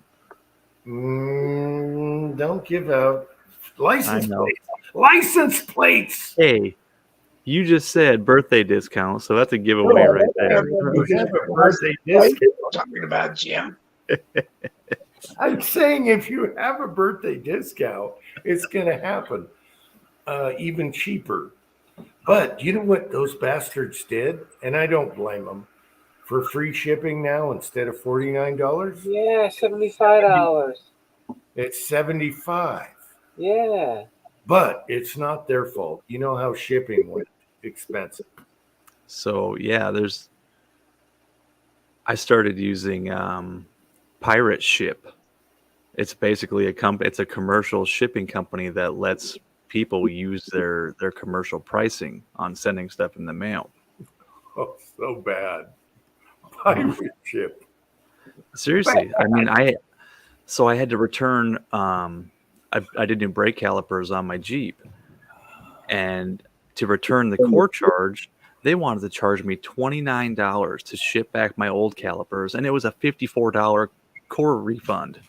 I was like, what am I going to get back then? $15 or 25 or whatever. Yeah. So I went on Pirate Ship, and I mailed it for $18 instead of 29. So I mean, and a lot of times the flat rate boxes that we like to use are absolutely not the cheapest way to ship stuff. Really? You could make a cardboard box and then just do it by size and weight and ship, like, instead of using a small flat rate box for $9, you could probably ship it for 3 or 4. I don't know if I can trust you because your 99-cent paper packets, remember? That was a fluke. I tried doing that again and they screwed me. Julio is laughing. He knows what I'm talking about. Those The one lady Yeah. let me get away with that. The second time I tried it, it made it to like Colorado, and they were like, "No, this is too big for a 99-cent package." So they This sent is it all the way back $3. to Iowa. Yeah. I'm like, dude, how much gas did you waste getting this thing? Yeah. Ain't that funny? I know. I tried that. You know, the padded little packages for the guys in the side chat. Tin Man found one that's 99 cents at the post office. And I'm like, no freaking way, because they cost me $3. All right. You were pissed. Oh, I was pissed. Yeah. Okay. William has a question here. Do you need gas checks with powder coat? It depends on your pressure. Oh, where's the quote? I don't know. I'd say if you're below 2,000 feet per second, don't worry about it. Especially if you're seating deep and that gas check is below your case neck, I wouldn't worry about it. If you're getting at like 2,100, 2,200, I would probably think about it then. Yeah, for me, I go on the conservative side of 1,800 feet per second and then worry about gas checks. But sometimes once you're going fast, that bullet that has a gas check cut shoots better with the gas check on it because it has the Yeah, gas I found that she was better with the gasket than without. Yes. Yeah. So if I you're think- going, if you're going subsonic and it has a gas check on the cut of the bullet, it doesn't care. It shoots accurate. But once you start going really fast or medium fast, it seems like that gas check cut bullet loves that gas check to make it whole again. Yeah. It shoots more accurate, don't you guys think? Right. Yes. I don't know that bullet mold that I have. I've never tried them without a gas check. I should and compare them, see what they do. Well, you have to go subsonic. You got a standard 1050. Okay. Everything I shoot suppressed with a gas check cut shoots awesome with the cut without a gas check. Mm-hmm. Once you start going fast, it likes having that gas check just to fill in the gap. I don't know why, but that's what I found shooting targets. Yeah. James, those the ones that I sent you, that RCBS bullet, I think I sent you those without the gas check, didn't I? How'd those shoot? Yeah, because I throw checks on all mine just because I'm pushing them at like 1,700 feet per second. So I just started doing it and never Yeah, tried them I always without. gas check them anyway. Like that, if I do go over, I don't have to worry about it. Hmm. But My barrel is what's that? that's one thing you should do is try both ways and see should. what you get. You See got what Yeah. your results are. exactly. But You got I to did test. try them one time both ways, and I found the gas check performed better. Yeah, Okay. Yeah, that gas checks have always performed better for me. and always check for yourself. But I found that if it does have a gas jet cut and it's going fast, it just balances better. I don't know Yeah. what it's doing. Yeah, But if you have a bullet that doesn't have a gas jet cut and you're going powder coat, you can go 2,000 feet per second. It's going to shoot great. It's just about the cut. That's true. Yeah, I should try it both ways in mine too, because where I see that bullet, the gas check is below the case neck, so that kind of makes me nervous. But yeah, I'll try it both ways. Why I not? have my what they call the 375 Raptor. That's way below the case neck. I Yeah. mean, I have a piece of brass here. It's like it's just about that low past the neck. Oh wow. Where you at, Julio? And then, Hang on. Julio, I then ain't when Show lying. it again, Julio. huh? I ain't Show it lying. again. Yeah, this is something else. But 375 Raptor, that it seats all the way up to about here, way past the neck. Wow. Yeah. And I have like 245 grain, 300 blackouts, same thing. The base of the bullet is way below the neck, and they Yeah. shoot awesome. My Black Betties shoot awesome. Right. It shoots good, but what I don't like is there's a lot of melted powder coat right at the neck of the brass. Oh, Oh well, yeah. That's the problem you're- I have. you're going- And you're then going- when I go see like the number 6, it goes in tight. So I have to take the bullet out, clean the chamber, and then it'll seat in nicely, and I continue to fire. So every fifth of cast bullet, I gotta clean it out before I go with number 6. Yeah, how If not, fast it's are you gonna going? go in tight. It piles up the paint in the neck there. I don't know why. Then How I fast? use 45-45-10 over the powder coating, and it helped it a bit. It's not as bad. Okay. Okay, how fast are those bullets going, causing the powder coat on the rim or on the chamber? Let me see. Because subsonic 300 blackout, that's going 1050. So Yeah. Yeah. Curtis was talking to me That'd be- about that. He had that in one of his 30 cals too. And I think he said it was because of the way the chamber was cut. It likes to do that on his. It'll actually lay Yeah. powder coat on the neck of his brass. Yeah, I'm actually going 1691. okay, so it's not subsonic. Yeah. Yeah. Try talking to Curtis William C. Chapin. He was telling me about that, and I can't remember what he told me. Yeah. He told Yeah, me I why was it didn't thinking- forget. I wonder if I have to don't powder coat them and use the traditional lubing. I wonder if that will change anything, But it's annoying. You get a Yeah. big blob of powder coat right at the end of it. Huh.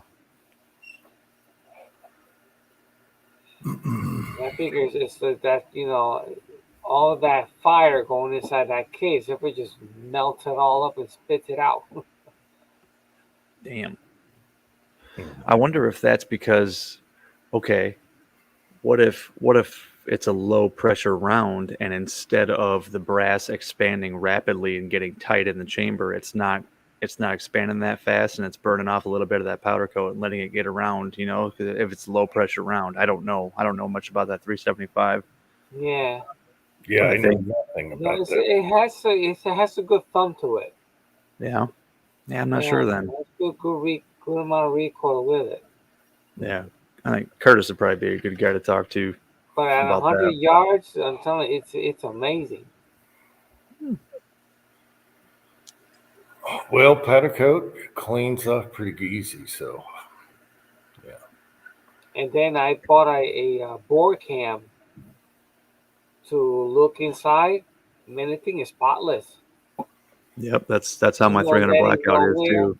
I didn't see Yep. no powder coating, but since I cleaned it before, there's no, Mhm. I didn't see no particle buildup at the neck there. From Yes, pictures and Tin videos. Man went on a spree with this bore sight. Yes, he I had no idea how disgusting my barrels were. They were horrible. well, no, you had one like, hey, this doesn't need nothing. What was that? Oh, yeah, that was my 300 blackout with those powder coated gas check bullets, dude. It looked brand new in there. I was like, Yeah. hell yeah, I don't got to do this one. Yeah. But that was funny because I thought your life changed as soon as you got that board light or camera. You were screwed. You're going to be worried about everything. I Dude, found a nick in one of my barrels, a bad gash. 44 lever action. It's got a bad gash in it, but it still shoots good. Yeah. It's got the sideways cut, like they had a funky cutter when it almost got to the end. Yeah. Pack it full of copper, then don't worry about it. Mm-hmm. Yeah, as little as I shoot, I'm not going to have to worry about cleaning my barrels like that for another 4 or 5 years. So whatever. Tim, how close are you to Social Security? Oh, sheesh. Couple of years? 10 probably. Okay. Because I went through that and it was a pain because you got a government phone call and then they say, well, we're going to call you back in a couple of days, even though they could have taken down my bank account. But all that is settled, and I will tell you, it's kind of nice getting that extra income that you never expected. Yeah. So getting old, I was going to do a video on what a drag it is getting old. Julio, are you on Social Security yet? Yes. Yeah. So that income really pays some of the bills. Yeah. Mm-hmm. Yes, it does.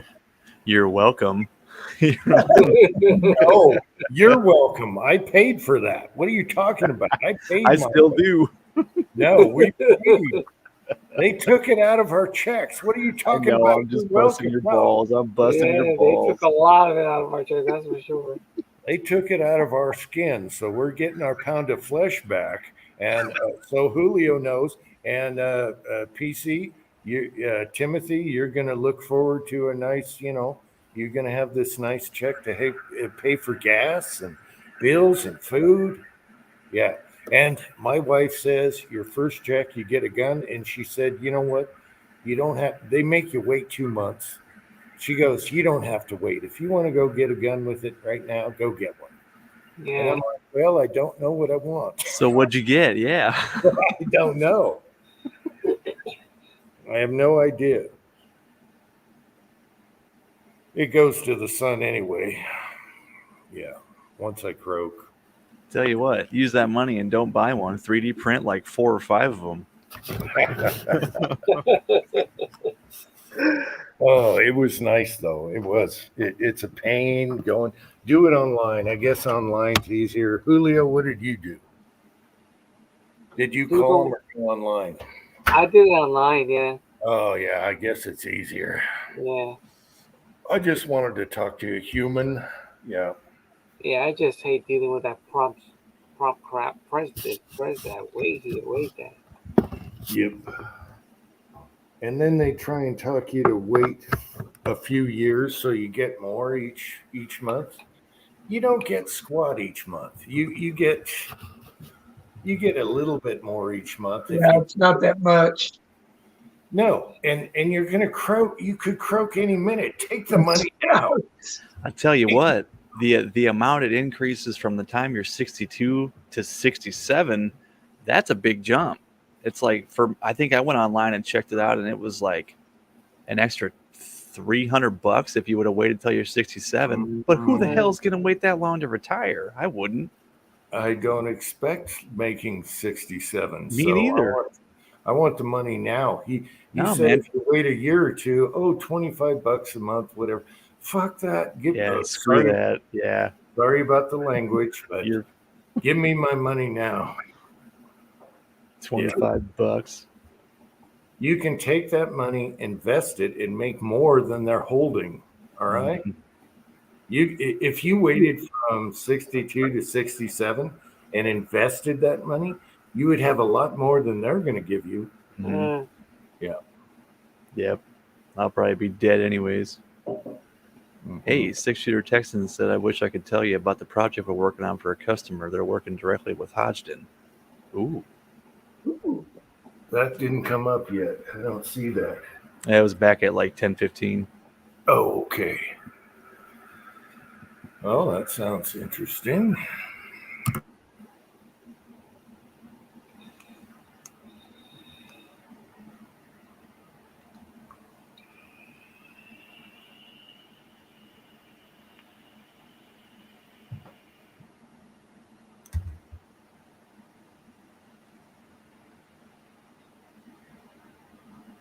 Nope, I'll be right back.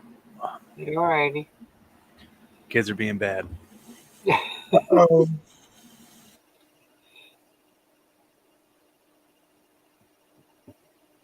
So at your new house, do you have a place you could set up, you could cast and all that stuff there? Oh yeah, yeah. Yeah. I'm cast in the garage and all that. Oh, okay, that's good. I did over at the other place. It's same people I rent from over there to over here. So Oh, okay. yeah, I just slowed down on my shooting because I'm afraid to use the primers I have. Yeah. Yeah, for pistol, not doing too well. I only had like maybe 200 left. Wow. Magnum pistol, I have still a full box. So I'm working with Magnum pistol and use that. Yeah. Large pistol, I only have one brick left. Large rifle, I got maybe 600 out of that.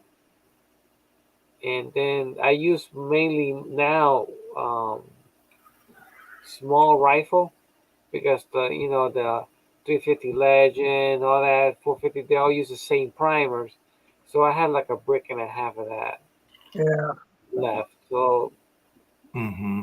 but I I just don't use want to. I don't want to pay 80 or $100 for a brick of primer. I just can't see myself doing that.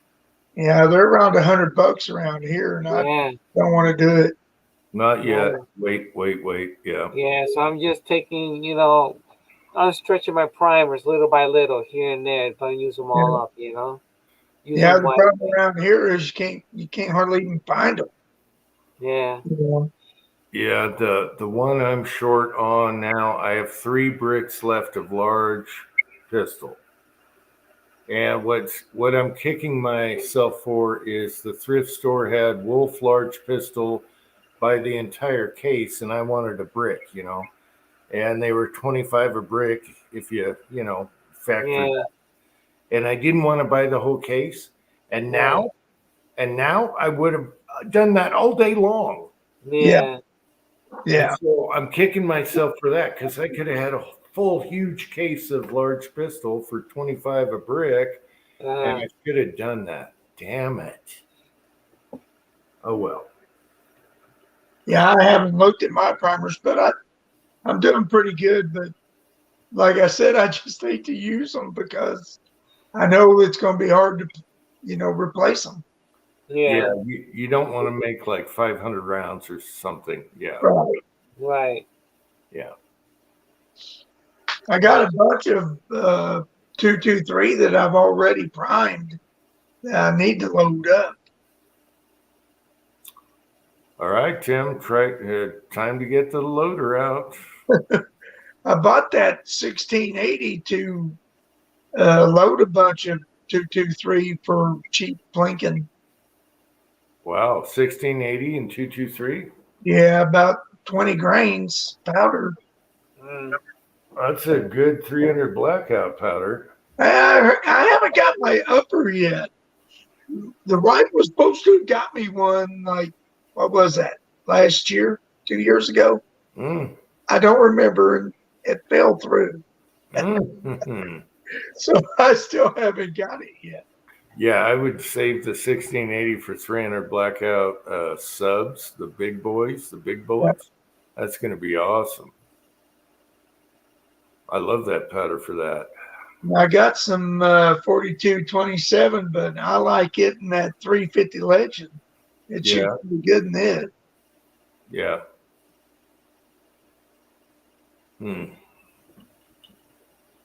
H110, it shoots real good in that 350 Legend. Yeah, I like the H110. I use H110 on 300 blackout and 350 Legend. It works real good. And 357, even though you don't like it in 357 Julio, Yeah, yep. but it's I like it in 357. It puts out a pretty good fireball. it does Yeah. the fireball, but you're going to get your feet per second. That one in Yeah. number 9, and same with 44 mag. Yeah, I like the number 9, and I like that Shooter's World heavy pistol. That Mhm. looks like shooting number 9. Yeah, so Yeah. I have the 357 single shot. So I don't mind using H110 in that now. Yeah. Yeah. Yeah, heavy pistol's a good one too. I got 3/4 or a half jug left. Yeah. Yeah, I probably got about a half a jug of it left. Yeah, that's good. It's close to a number 9. Yep. Mm-hmm. Yeah, right now I'm loading up some 357 with 2400. 15 grains, I believe I'm using. Yeah, that's my favorite for 357 is 2400. Yeah, because you don't have to worry about volume so much. You got all kinds of levels of powder charges. Where Right. H110, you want to be near the max, you know, you want to be up there. Right. Yeah, that's where H110 shines. But 24, you can play with all kinds of different. It doesn't care, and it doesn't care about a Magnum primer either. Right. Yeah. Yeah, it's my favorite. It's 2400. Mm-hmm.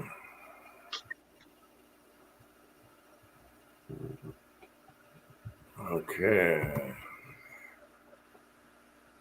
Yeah, I should have bought that Wolf case. Damn it! Oh, I should have. But that was before the scare, you know. So who would? Yeah. Yeah, you never know.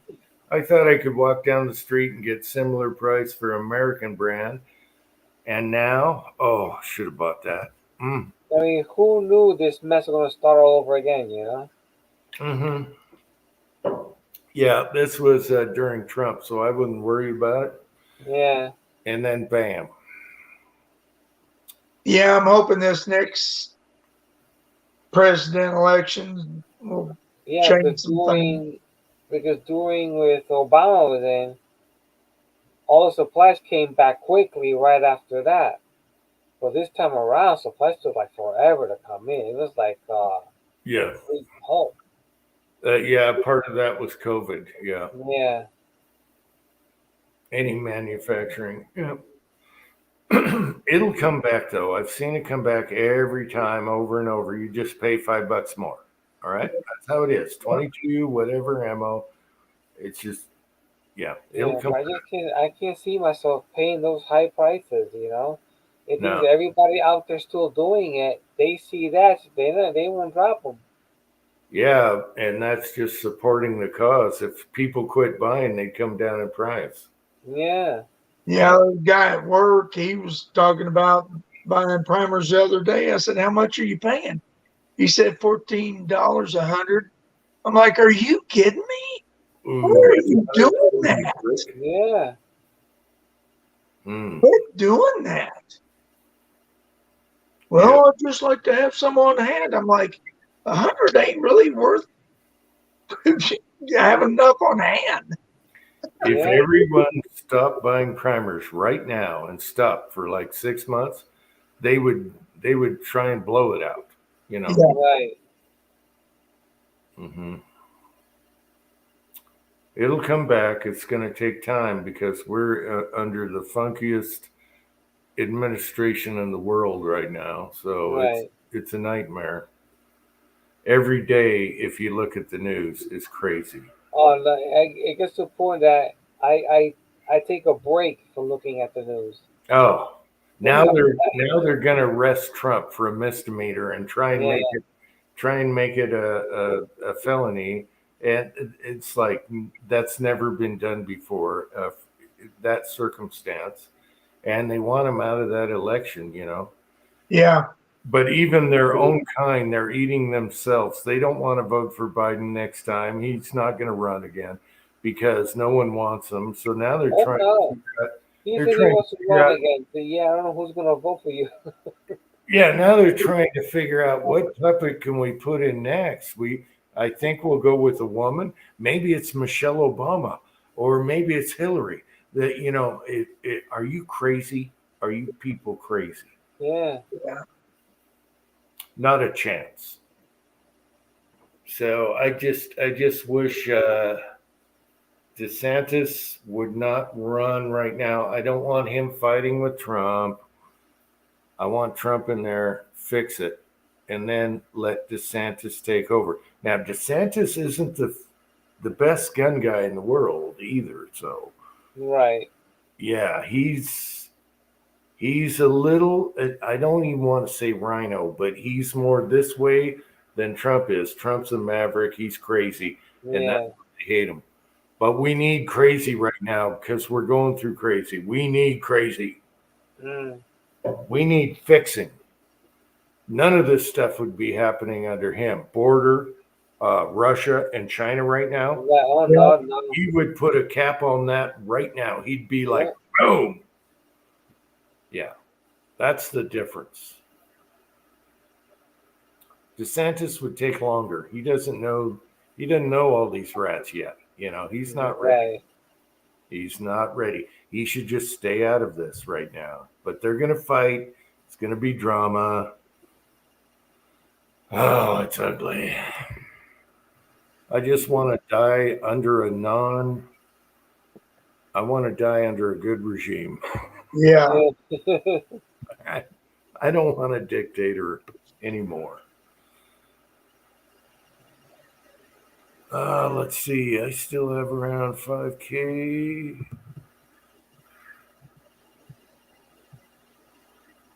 Yeah. Also, 6-shooter. I heard Vitavori is going to come back or the equivalent in a year or so. What do you guys think on the Vitavori? Oh, I don't know. I hadn't even heard anything about Vitavori. Yeah. It's very hard to get, but I think it's going to come back. It's the same with Trail Boss. It's going to come back in a year or two. It's always been hard to get here. Yeah, here too. I barely see it here once in a while, but it's like real slow powders. Nothing like I would use like the N130, something like that. Well, I heard there's an equivalent coming out or is out that's like Mhm. Vitavori. So Shooter's World and Vitavori are both drying up. You Why? can't find Shooter Why? Because of World here. Ukraine? Oh, I never thought about that. That might be it.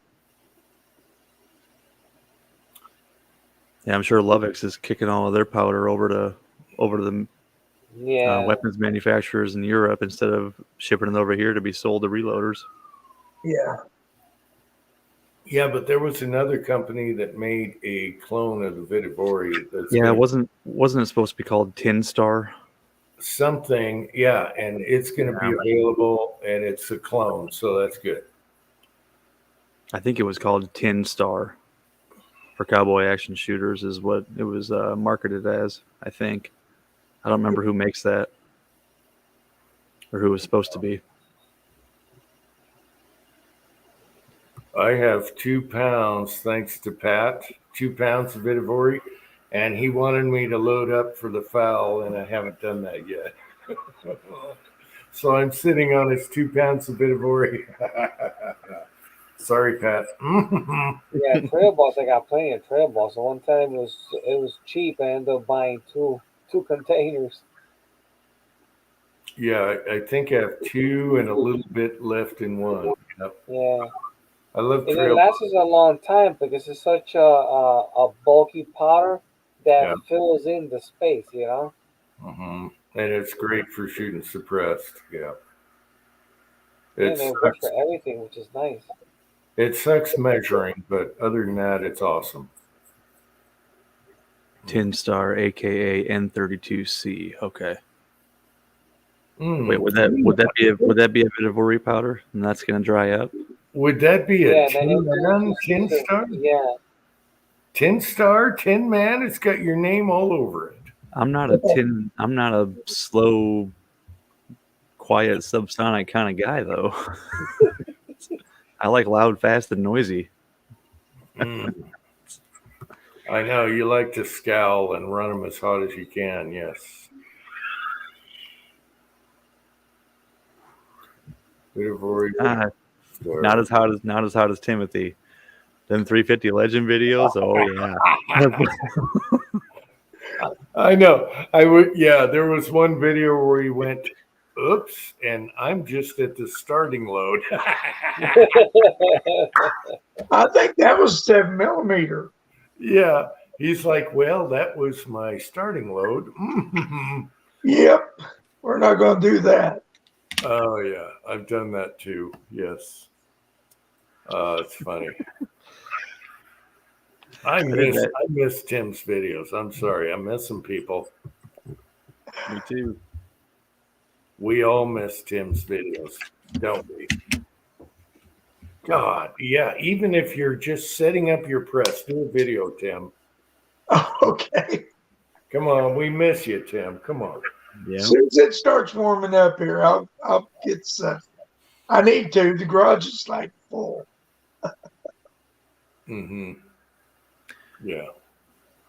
You're right, Rick. Trail Boss is not a slow powder. I guess I No, misspoke. it's actually a fast burning. It's a really fast powder, Yeah. but you can get slow velocities out of it.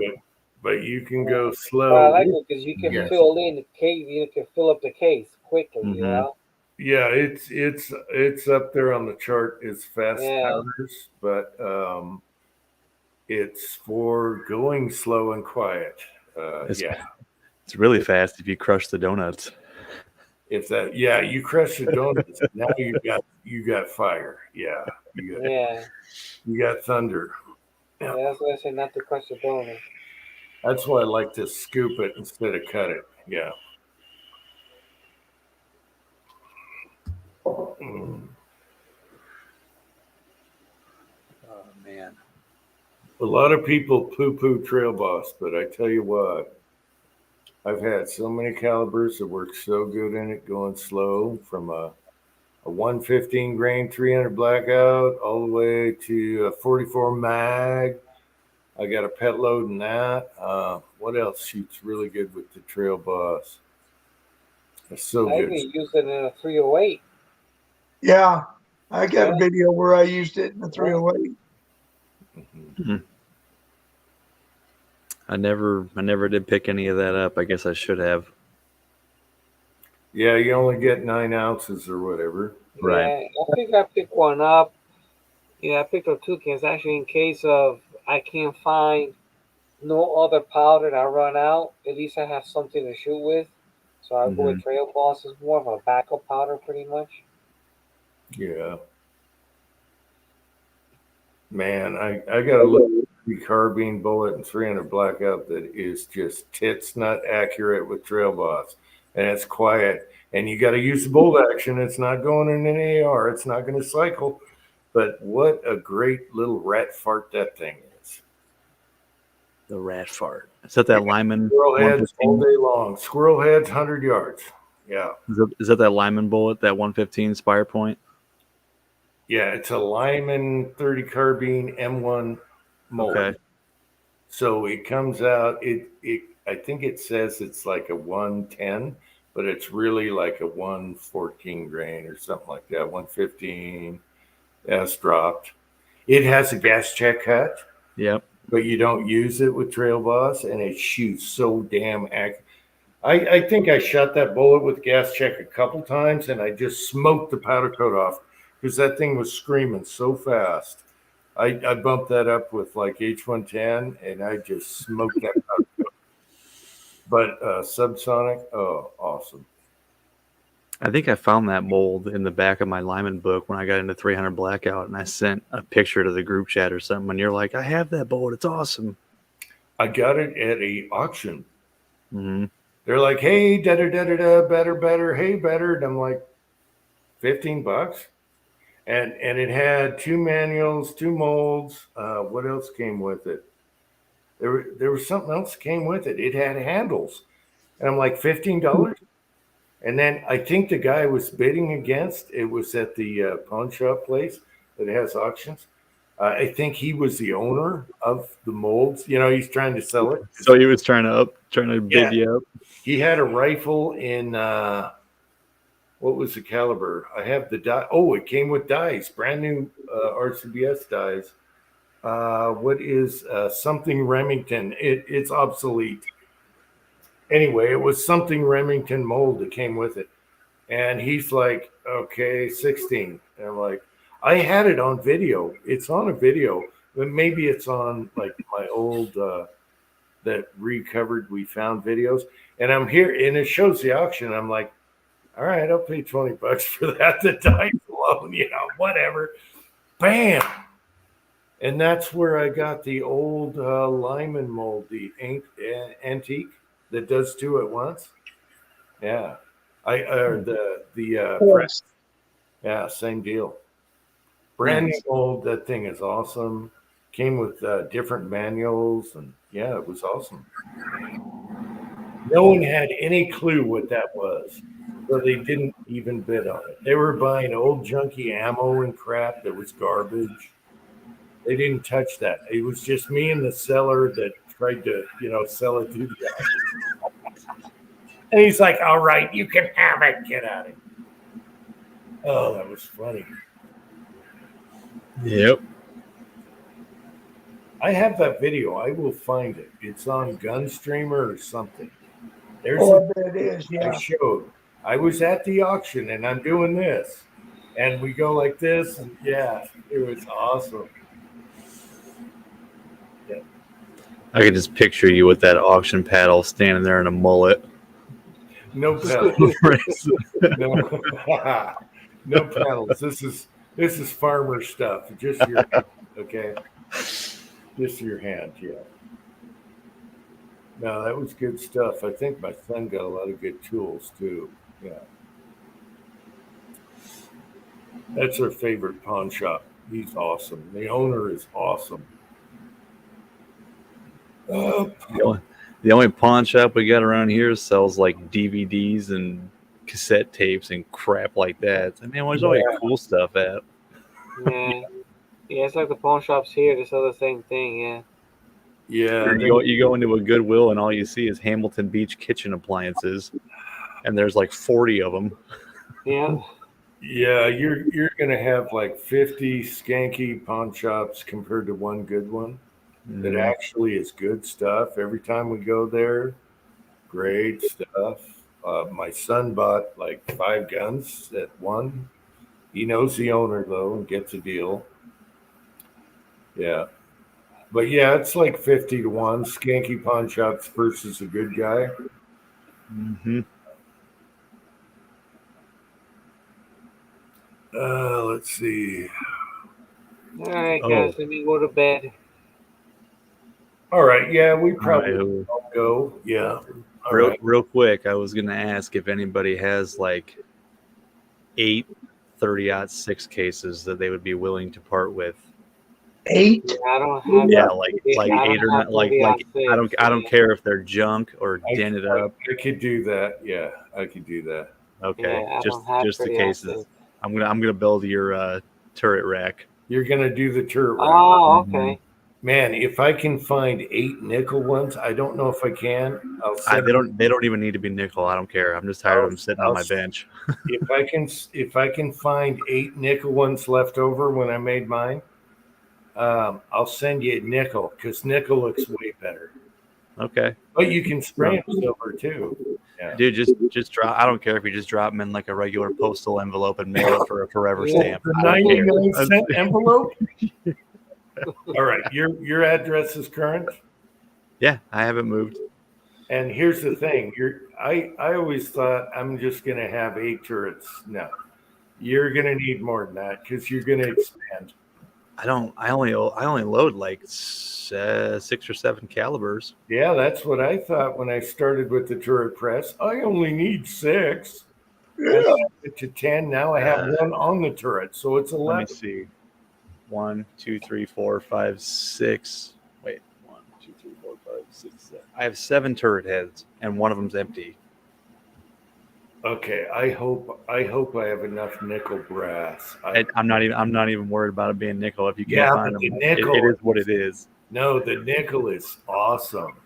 Yeah. And I'm not going to reload nickel anyway. So if I probably don't have 8 nickels left because I remember when I did last one, I'm like, damn it. But yeah, I'll send you 30. I got tons of rounds. So even if Cool. I have to shoot them first, I'll send them.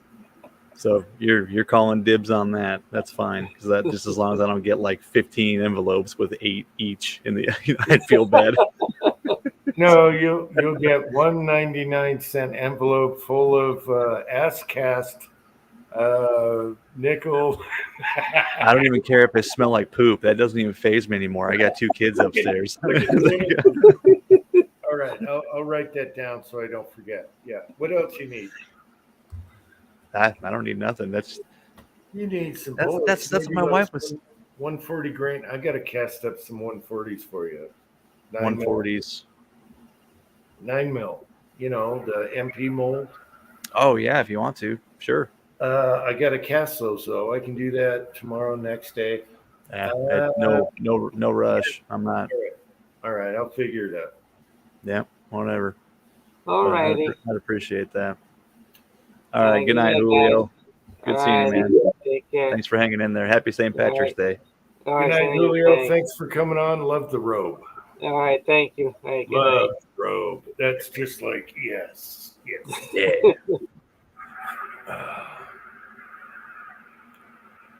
Rick's got 7 loaded turrets. James Powers has 12. Yeah, like I said, I think I just have 1 extra just in case. I think I only need 6 really.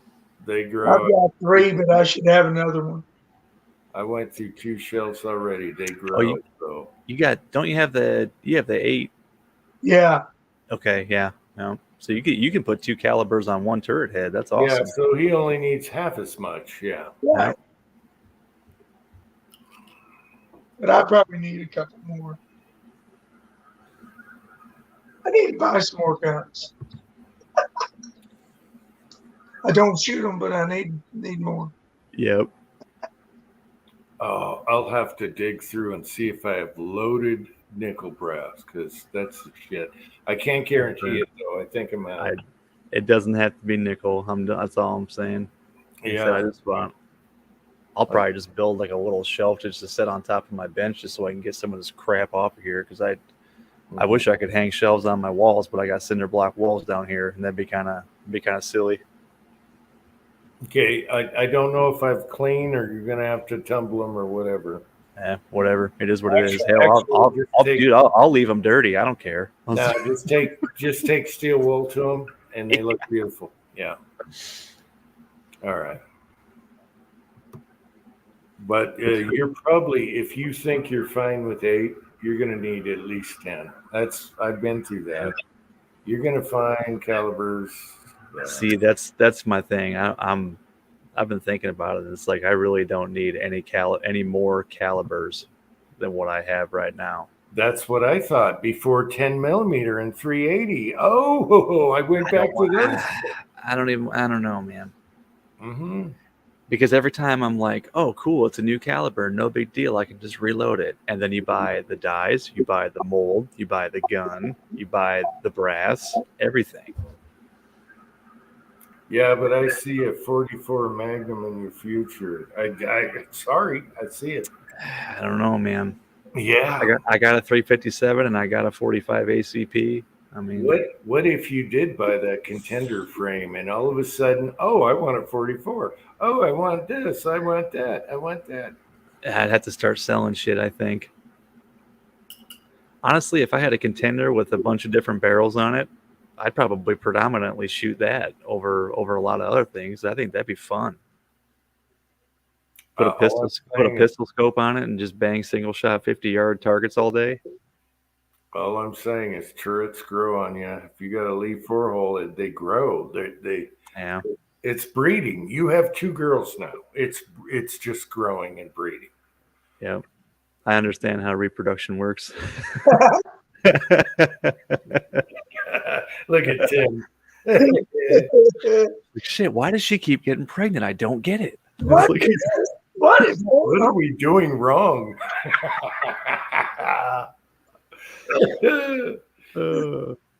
Okay, let's say goodnight to the side chat. I'm super happy to see all the people that found out about Uncle Jim 3 side chat. So, and the panel was awesome tonight.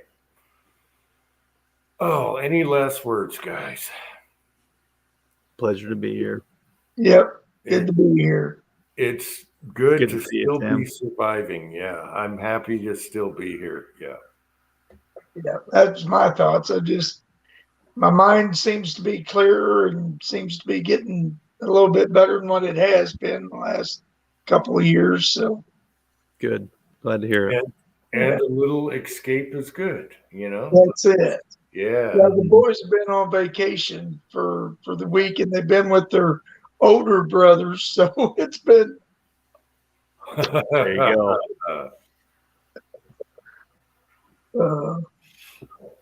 All right, everyone in the side chat, I love you guys. Everyone on the panel tonight, love you guys. And we'll see you next week under Uncle Jim 3. It's going to be months before we possibly go back to 2, if 2's still alive. oh man.